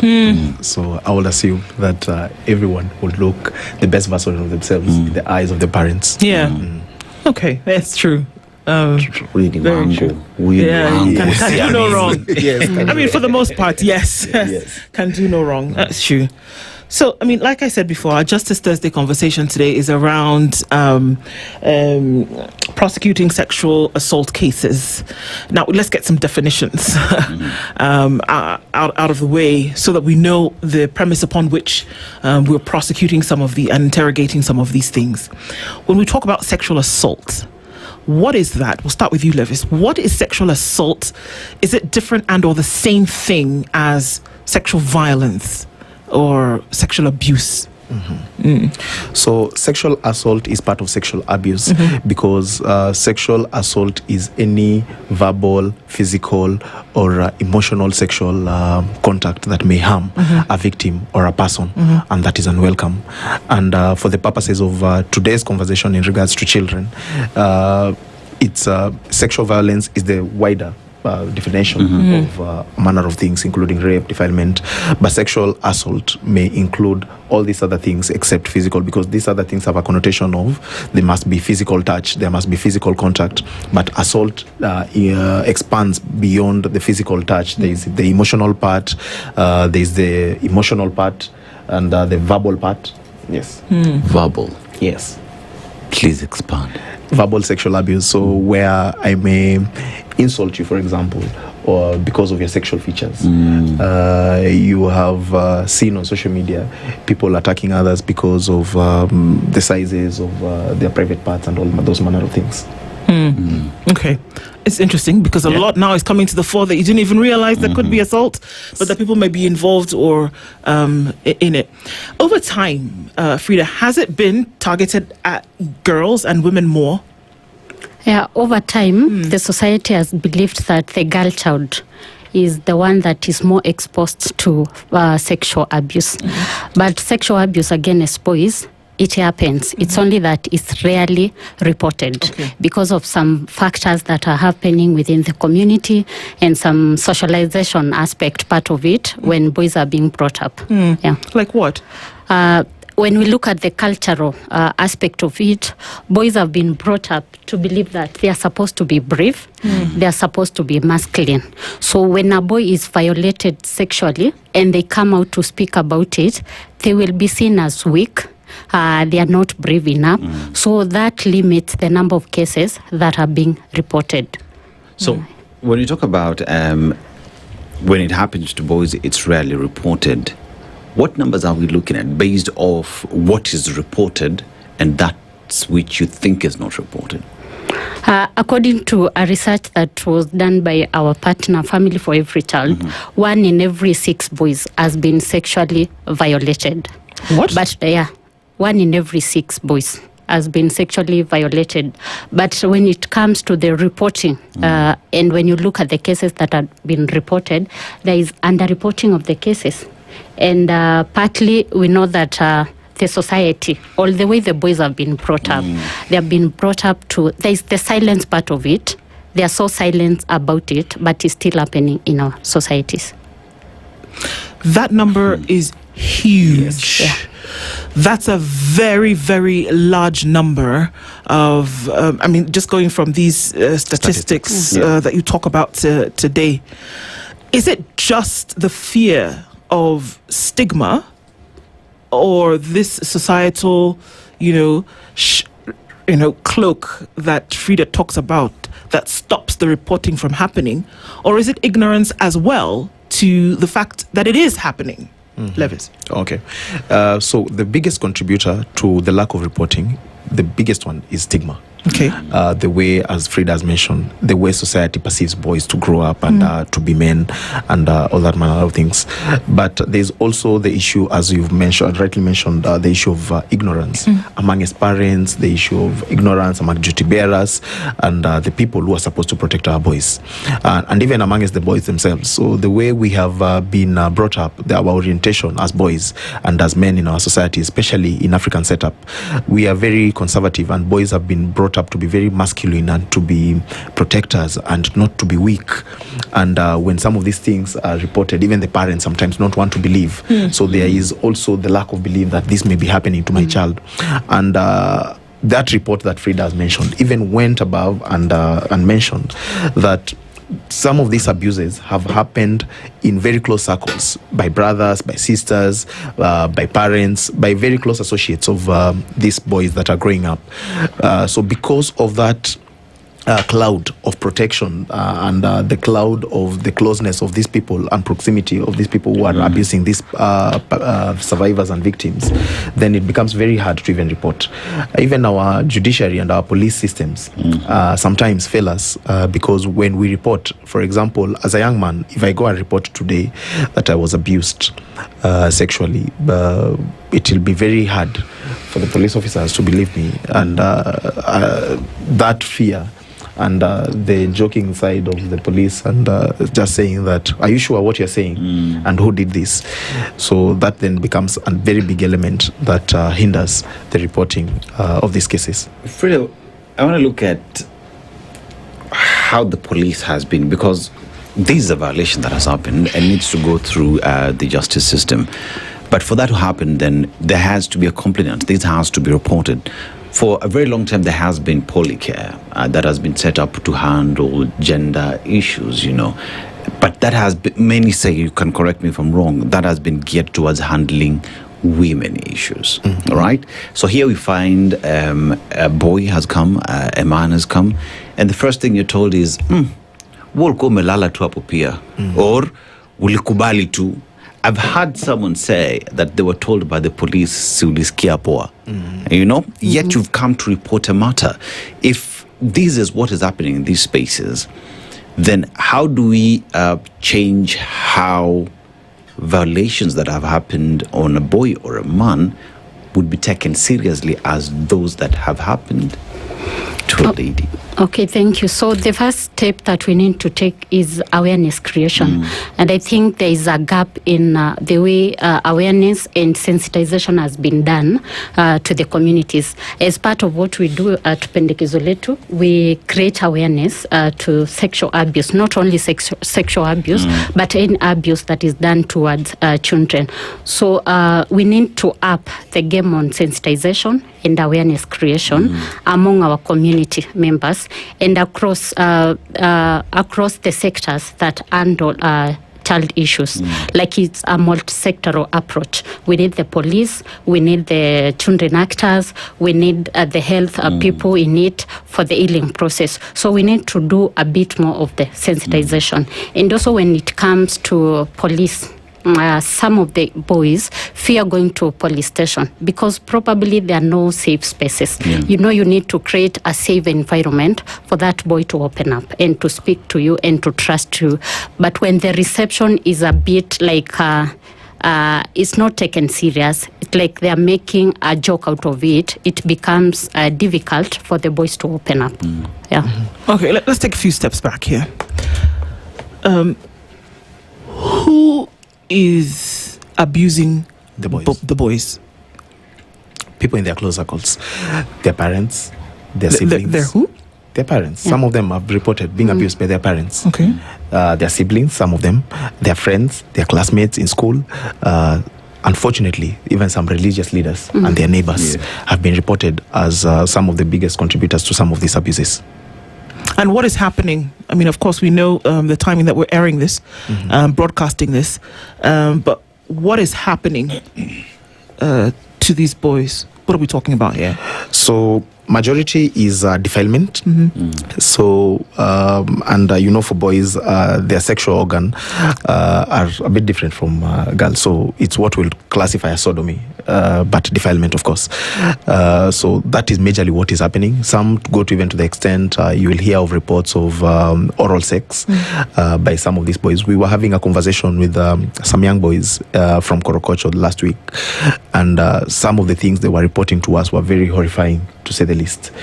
That some were being paid to engage in sex with some very older women and some very old men, and some to even engage in sex amongst themselves as boys. Because as an organization, we also work with children in street situations. Some of the children in street situations have reported to be paid by people in their areas to have sex with animals. Why? As especially for children in street situations, when the motivation factor here is money. So you're being told that you'll be paid 100 shillings, or some of them even reported they were paid with food. Okay. So in such situations whereby there's a commercial angle to it, how is this reported? Because it would appear as though there is compensation for something having been done, maybe, which is markedly, I mean, it's the same abuse, it's horrific, but it's markedly different from in a home situation, for example, where an uncle or an auntie or a nanny, which we also hear the cases where this happens, but it's different in that sense. So how is that reported? Can a boy come back to his family, his father, mother, and obviously the determining factor here is poverty. That if somebody's taking 100 shillings to perform sexual acts with an older person or whatever else and is getting something in return, there is a poverty factor here that cannot be ignored. Yes. Now, on what basis, from an advocate's point of view, for both of you here, on what basis can you then go and report this? So, as Freda mentioned, there is need for awareness creation on some of these things, because the boys, when they're engaging in it, as you've mentioned, there's an economic angle to it. These guys are coming from poverty, and any motivation they will take. So, but that does not negate that this is a crime that is happening to these boys, and the person that is paying them is actually just taking advantage of the circumstances of these children. So as an organization, we have taken it upon ourselves to create sensitization to the boys that whatever is happening to you is actually a crime, and we are encouraging them to report, and we are actually even working with police officers in some of the locations that some of this information came to us to follow up on some of these matters. And even as an advocate, we have taken these matters as watching brief matters, where we will be acting for the victims and survivors of some of these horrifying stories that we've had, because this is just an adult taking advantage of the socioeconomic circumstances that the boys find themselves in. Frida, I want to look at sex trafficking in the country among boys, because what has just been painted by the advocate seems as if this could be something that is happening in the country. Or is it happening? Are we assuming it's not happening? Hence the reason why we see the numbers go up. That together with the fact that today, if you are on social media, I get concerned so much, because most of the time when you're scrolling, there's an ad that just pops up, and it is all these chat apps that do exist, and these are places where a boy would easily get into, because it is not supervised by anyone. So are we seeing these numbers, first of all, go up because of social media? And as well, do we see that there are increasing numbers of sex trafficking in Kenya as we speak today? Yeah, partly the digital world is to blame for the cases that are happening. So there is sexual exploitation and sexual trafficking that is happening online. The boys might not be aware of it because there is the money aspect of it. Sexual exploitation comes with the money aspect of it. They engage maybe in sexual acts, and they are sold out. The videos or the photos are sold out. So sexual trafficking and online sexual exploitation is highly happening and still is underreported. And the technological world is partly to blame of what is happening. So we look at these apps, and most of them are not registered in the country. Like, they're registered outside of jurisdiction. So you'd look at the apps that we have, it is in the West. So you'd find that their laws do not apply here. So even when you're trying to sue, who do you sue? Using what laws, Wakili? So then one would ask the question, because we see it's a problem that does exist, how do we go about it to protect ourselves against these apps? Do we then follow the direction that then there has to be a law passed in Kenya that would protect our boys? Are these conversations that we are having? As an advocacy organization, one of the things that we have taken up is to increase the age where children can be able to access social media. You've seen, I think recently, I think it's either France or Norway, that passed a law that limited access to social media to 16 years old. So that is something that we have taken up as an organization to advocate for, to increase the age where children can be able to access social media. And we are also working on a framework of policy legislation where we will be talking to our legislators to increase the protective measures for the social media platforms and hold them accountable for some of these things, because it is their platforms that are used to abuse some of our children. So even as we continue to lobby for the increase in the age where children can be able to access social media, we are also trying to create a protective environment by the social media platforms, so that our children are protected in either case. So this is one for both of you. We'll start with you, Frida. What should parents look out for if boys are being abused, and I'll tag a story, which is a case where a single mother had heard complaints from her secondary school going boy, and he said to her on a number of occasions, "I don't want to go back to school." And she thought it was just the boy acting up. And usually they would be ready to go back to school. He would have prepared his list of things that he needed. She would have gone to do the shopping. He delayed on this particular occasion to do this. And she said, "Well, send me the things that you need so that I can go and buy." Didn't do it. So she went out and she bought what she thought was necessary. And she came back and said, "We're going back to school on Sunday. Mom, I don't want to go back to this school." And again, she thought, he's acting up. Come on, he'll get over it. By the time he gets back to school, a couple of days will pass and he'll be fine. Sunday after church, they were supposed to go back to school. She was going to take him back.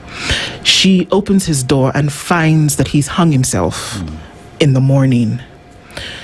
She later came to find out that he had been sodomized repeatedly in school.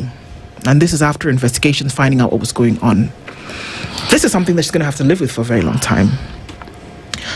But what would be telltale signs that there's something going on with your boy against the backdrop of the societal pressure that you've talked about, where a boy has got to be strong and can't be in touch with these emotions? What should you look out for? Thank you. So there are several factors that you as a caregiver or a parent, you will notice at the very first stage that your child or a boy has been abused. So number one, they might have difficulty in the way they walk. They change style in the way they are walking style. So maybe they're experiencing pain. They have some bruises in their bodies, and they tend also to be irritable. Irritability gets high, and we also have withdrawal symptoms. They want to be alone. They don't want to build relationships with other people. They don't want to associate with other people. And also when it comes to sleep, they have sleep disturbances. So someone wakes up, they have nightmares. They fear sleeping alone. For example, if a boy was sleeping in their own bedroom, they fear now being alone, especially at night. Those are some of the signs that as a parent who is watching out for their boy or their child out there, you'll be able to note something has suddenly changed about this particular child. Also, we have some behaviors that the child was initially doing when they are young. So they tend like they are going back to being a small child. So they start showing behaviors of like bedwetting. Maybe it was happening when they were young, but it has now reoccurred again. So that one should trigger you as a parent to notice that something has actually happened to the child. Yeah. So, as Frida has mentioned, majority of the things to look out are as she has mentioned. But how then do you respond as a parent once you have noted some of these things? So, some of the things that we are encouraging parents to do is to create a safe environment, because unfortunately many of the boys do not have a safe environment at home or even at school where they feel they can open up on some of the things that are happening to them. If your son is bedwetting and you don't notice as a parent, and that is something that you can notice easily when you walk into their bedroom, do you think it means that the parent is so detached from the lives of the boy that they're not even available? So create a safe environment, be available to the child. And also when for example, as the example you've used, the child is telling you they don't want to go to school, you think they're acting up. Do you dig deep to find out what is the root cause of why they don't want to go back to school? If they are telling you they don't want to go to school and you're not interested in finding out why, you just assume they are acting up, what then as a parent, what are you doing to this boy? You are actually creating a barrier for them to tell you what is happening to them.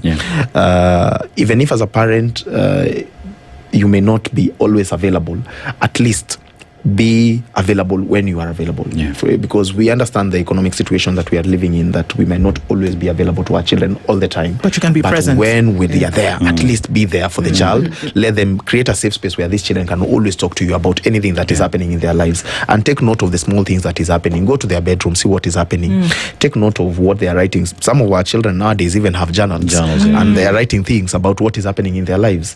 Go through those journals and read and understand what is happening in the life of my child. Interact interact with their teachers.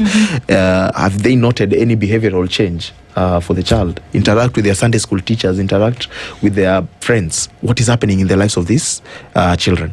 There's a phrase out here that says the girl is raised by the community, but the boys raise themselves. Yes. You know, and that goes to show that many boys out here do not know where to run to, because the society has created a situation where kijana wewe lazima ukue mgumu, unajua kama mawe, kauka kwa mwanaume, you know. That is the notion that is out there. So you find that even when a boy goes through such instances, they do not know where to run to because they are alone, you know.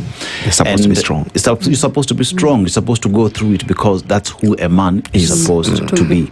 And you look at even schools, especially boarding schools. I went to boarding school, and I would tell you for a fact that at times seniors in schools would be the ones, when you talk about verbal sexual assault, they happen in schools because someone would look at you, especially if you're from a different community, you know, and you would be attacked based off your culture. You would be attacked because maybe you are a Form 1 in school, and a boy would not know where to go to because that is a culture within the jurisdiction you find yourself in.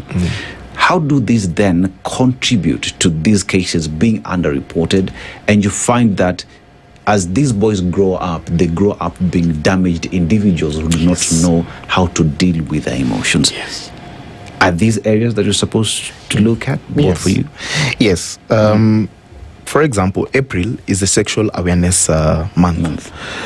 And unfortunately, if you look at our media, if you look at our the lobbying that is done around that month, it's majorly around protection of girls from sexual violence.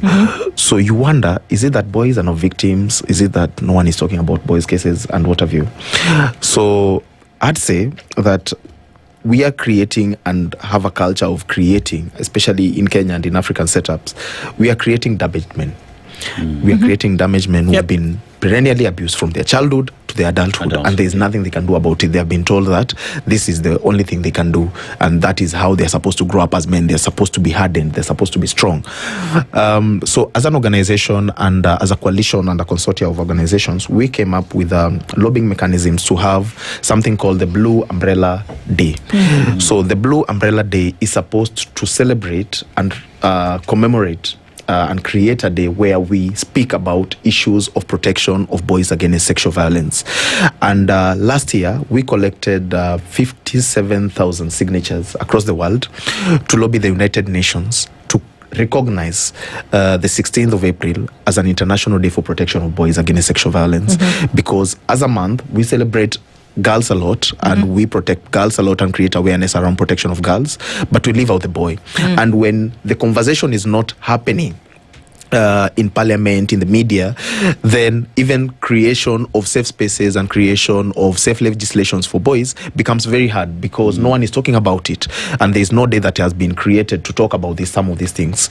So that is one thing that we are trying, so that these cases come to the fore, and people and legislators and policy makers and duty bearers now start addressing some of these issues, because the UN has taken recognition of it and created a day where we are specifically addressing some of these things. Okay. We're going to take a break at this point. Want to come back and look at how we begin to deconstruct some of these societal pillars that have been set up around boys. Because like you said, we are growing damaged men. And we're getting to the point whereby it is a lie. It is a lie that you should not be in touch with how you feel, that you cannot be sensitive, and that you cannot share how you feel as a boy with somebody else. It's a lie, and we can call it that.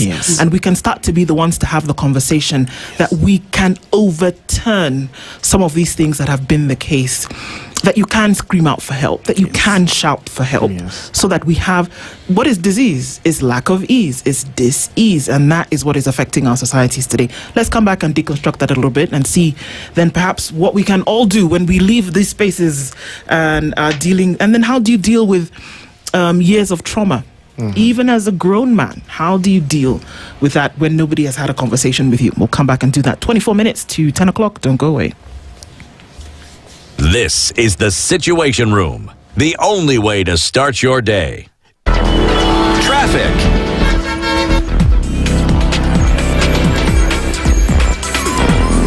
All right, we're coming out of traffic hour so far, says the clock, and still some traffic on North Airport Road coming through towards Outer Ring. Outer Ring outbound, some traffic as well, and on Jogo Road as you come past Makadara train, there's some traffic as you head towards Landis Road. Onto Haile Selassie outbound, inbound a little bit of that as well, but that traffic that we had seen coming off onto Langata Road seems to have cleared up now. Ngongro is what looks busy, and Muranga Road, then the coming in from the Pangani underpass is where there's some traffic as well. The Red Hill Link Road still with a lot of inbound and outbound traffic. James Gishur is taking the heat for some of that, as well as you try to get into the city, but in no time we'll be out of it, out of the woods, as they say. Let's keep talking through the day. Spice FM KE on X.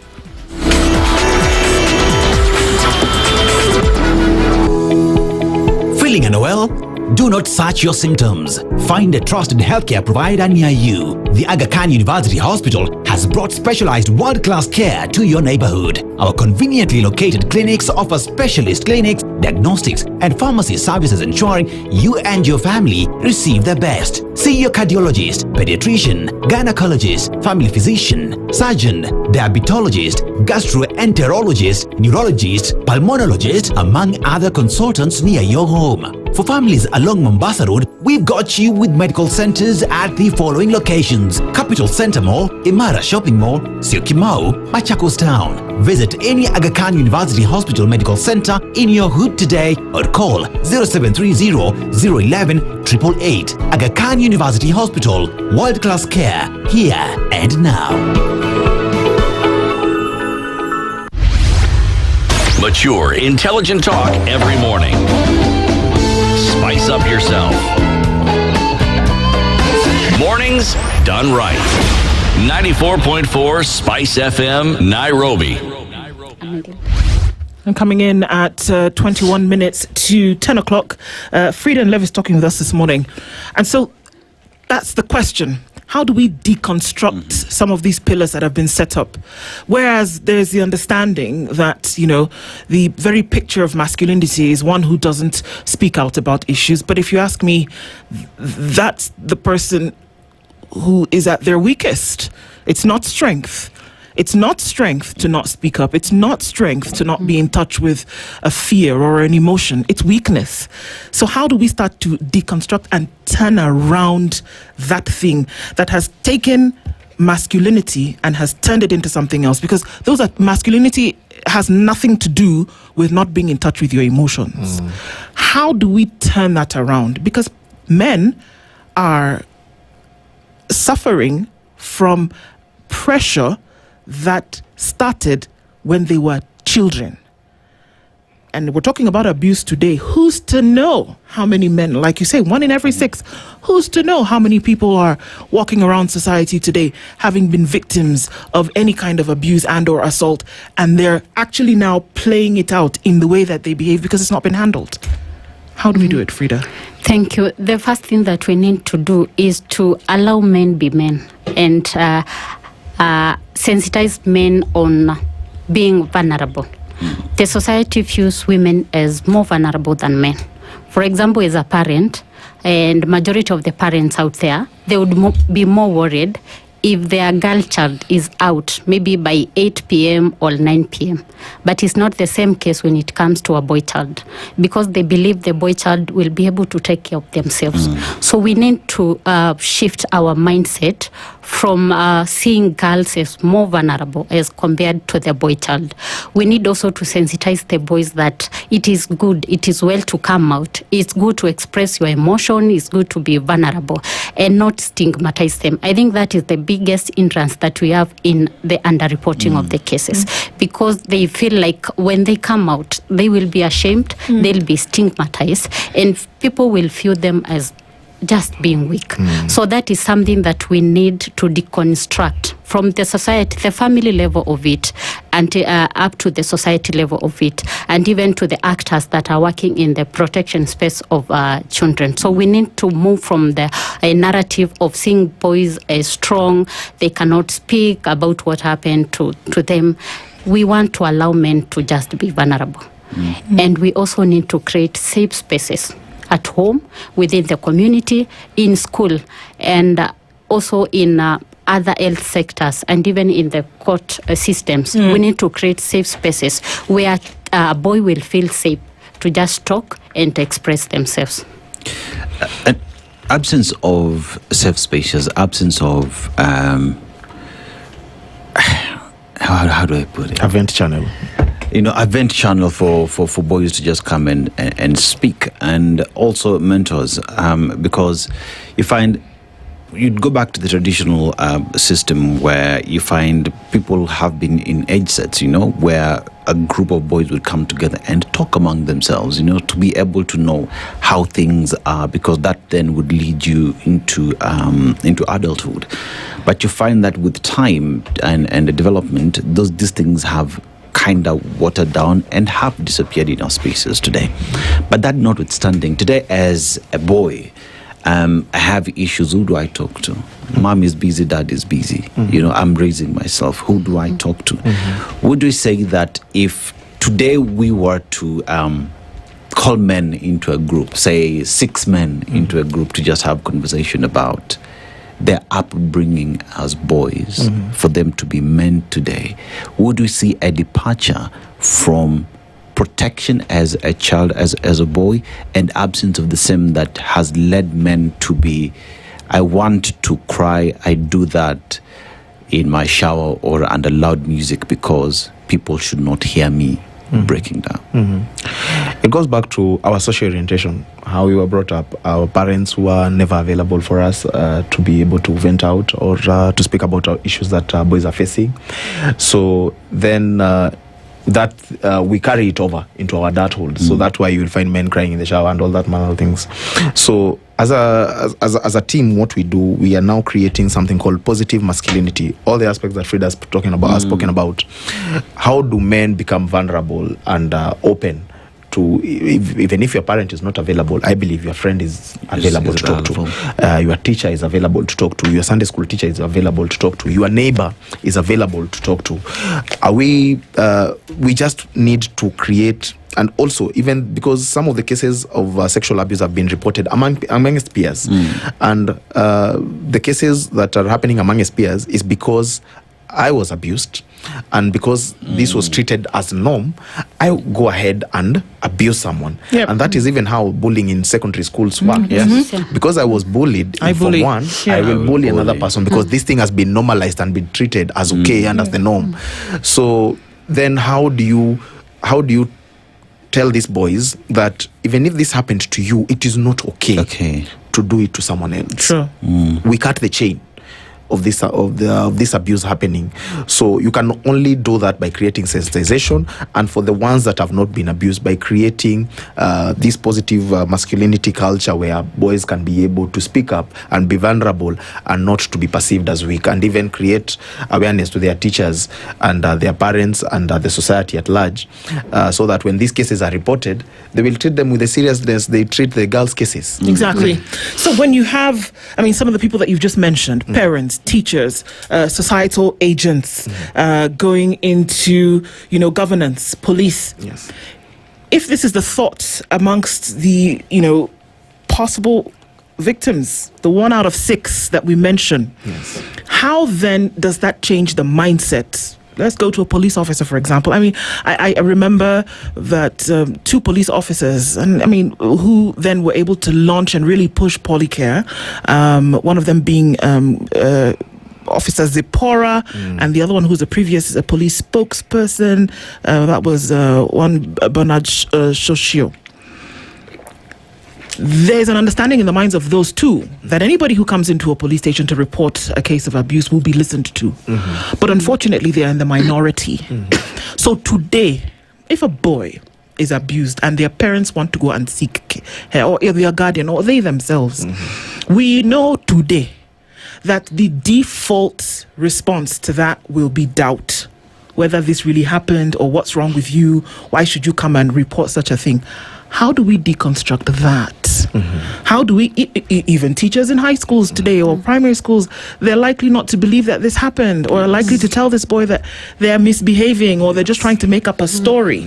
So aside from deconstructing this thing in the minds of the boys, whereby it's going to be okay for you to have the conversation, how do we deconstruct it in the minds of people who are judging these boys from the get-go that maybe they're lying? How do we do that? Because it's a whole ecosystem here.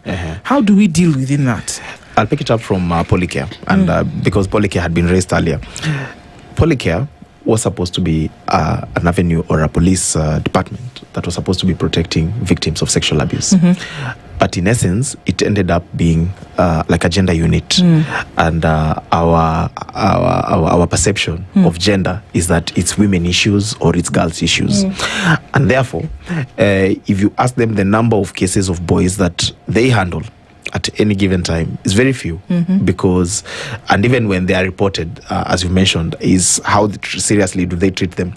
So what do you do to change that narrative and that perception of how they treat some of these things?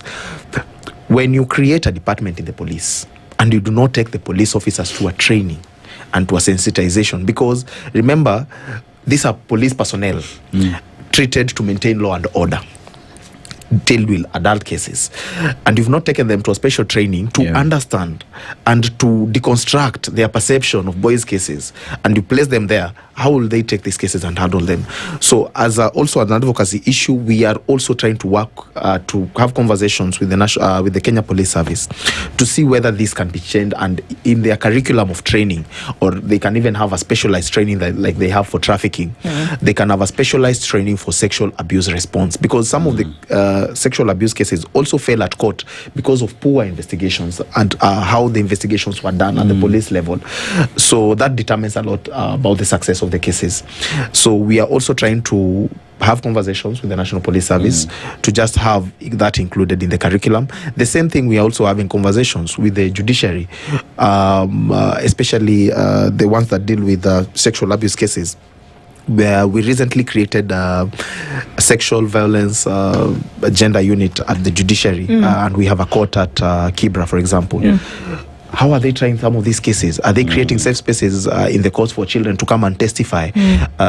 For example, do they have a safe witness unit where boys can come and talk about their cases and not have fear of these things falling back on them by the perpetrators? I mean, Frida, there is also the aspect of how long these matters are taking in court. You know, because it would not make sense that it does not make sense to individuals, survivors, who end up in court for 6-7 years in a matter. Every other time you are going back there hoping the matter will end. You know, the time taken in court, many would say, they keep on reliving the experiences. You know, it is elongating a journey that they want to move on from, you know. So how are we having these discussions with the powers that be to look at timelines in handling these cases? Because the longer it takes, many say it is justice delayed. Yeah, it is like it's normally said, justice delayed is justice denied. And partly it has also contributed to people holding up and not reporting those cases, because no one would want to move around with a case for like 6 years. Because the trauma, it will always remind you of the trauma that you went through for like 6 years. So we are doing capacity building for the actors that are in judiciary as an organization. We also do capacity building of the CSE members, and we create sensitization on how the cases should be handled. Because when a perpetrator is brought to book, it also sends a message out there to other perpetrators that are within the society that these cases will be tackled to the end. But when a boy reports a case and the perpetrator is not arrested, the case is not completed, it creates another negative aspect of the judicial system to the boys and to society members. So they fear now from going to report the cases. Yeah. I mean, Levi, I want to look at, we've normalized as as a man, I would take my daughter out. It is our date to just sit around and talk. That doesn't happen to boys. To boys, sure. You might as well just go out there, play your football, and where Japan come back. But these are things that should be normalized as having safe spaces between parents, because the first point of defense for a boy is for a child is the parent, and the child needs to trust that the parent is there to listen, not to order, not to direct, but to just listen, such that if anything happens on the social media, because today we have children who are in CBE, and most of the learning happens in the digital space, online. How are we having these conversations with parents to... It's good to continue doing it. Take your daughter out, enjoy that. But equally, have a mother-son date out.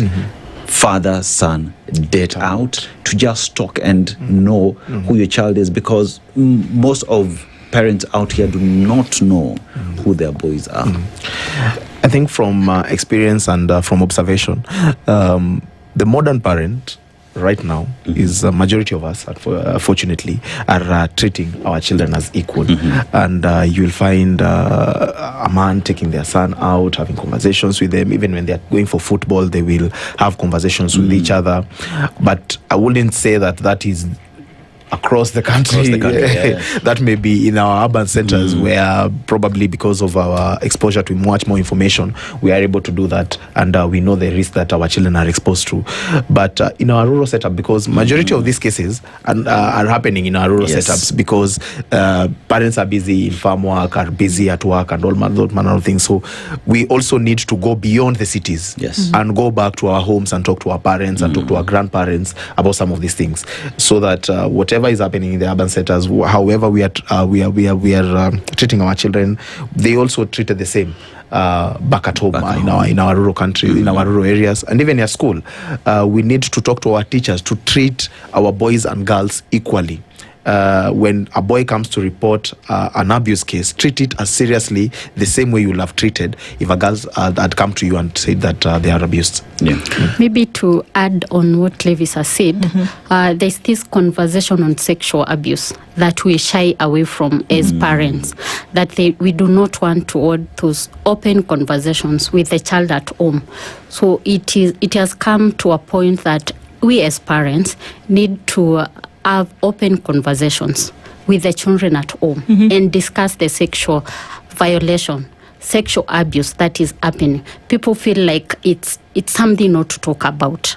And it limits the awareness that we are talking about. So as parents out there, we need to create time and have open discussions at home and just discuss the matter as it is, not just shying away from it. Or call it something else. Actually call it for what it is and be open. Is it too late? Because I've seen a question. Someone has sent to me, is it too late to start to have those open conversations with your boys who are 14, 16 years old, who you've not really done that during their socialization ages? Because look, by the time they're 8 years old, these kids are socialized.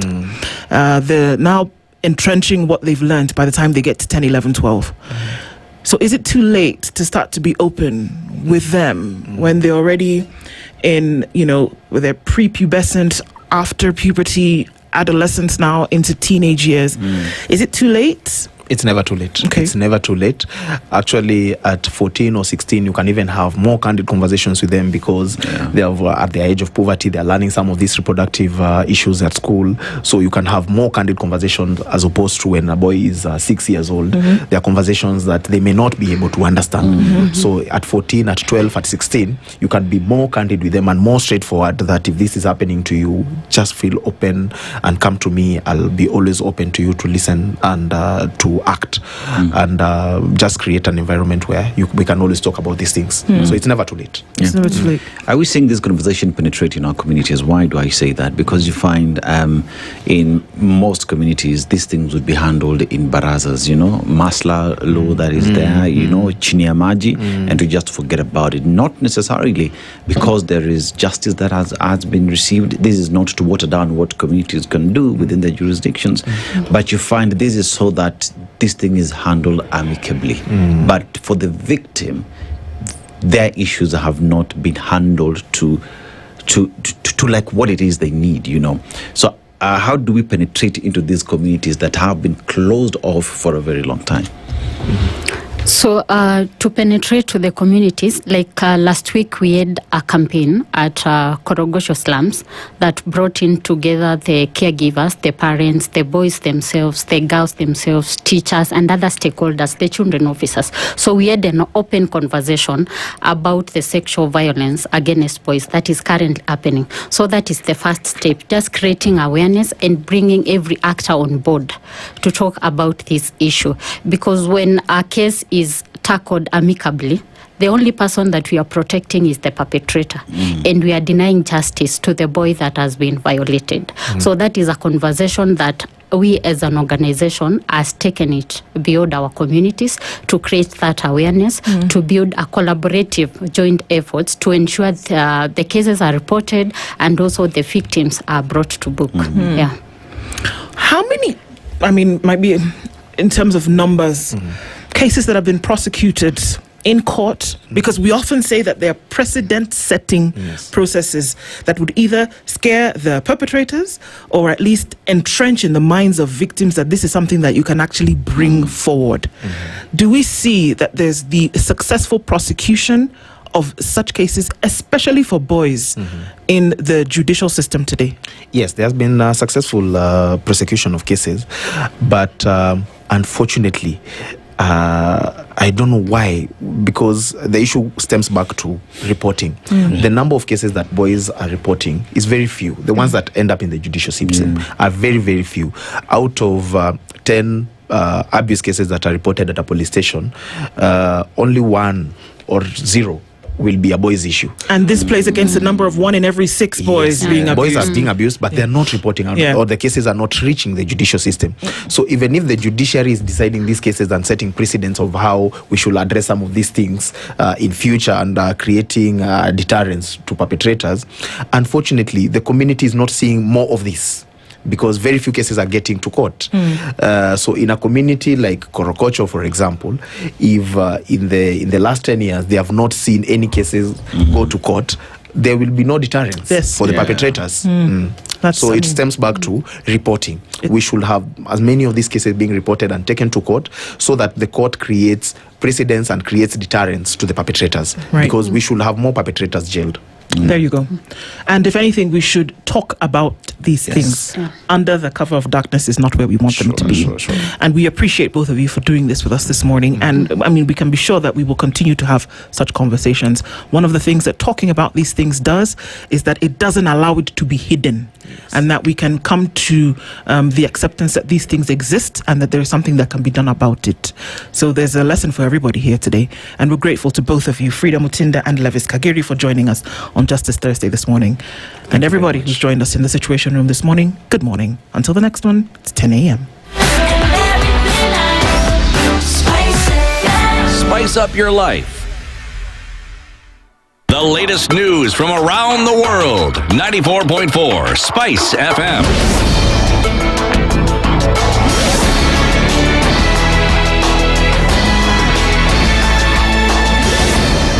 Good morning. This is the News Wire. I'm Leah Ubaga.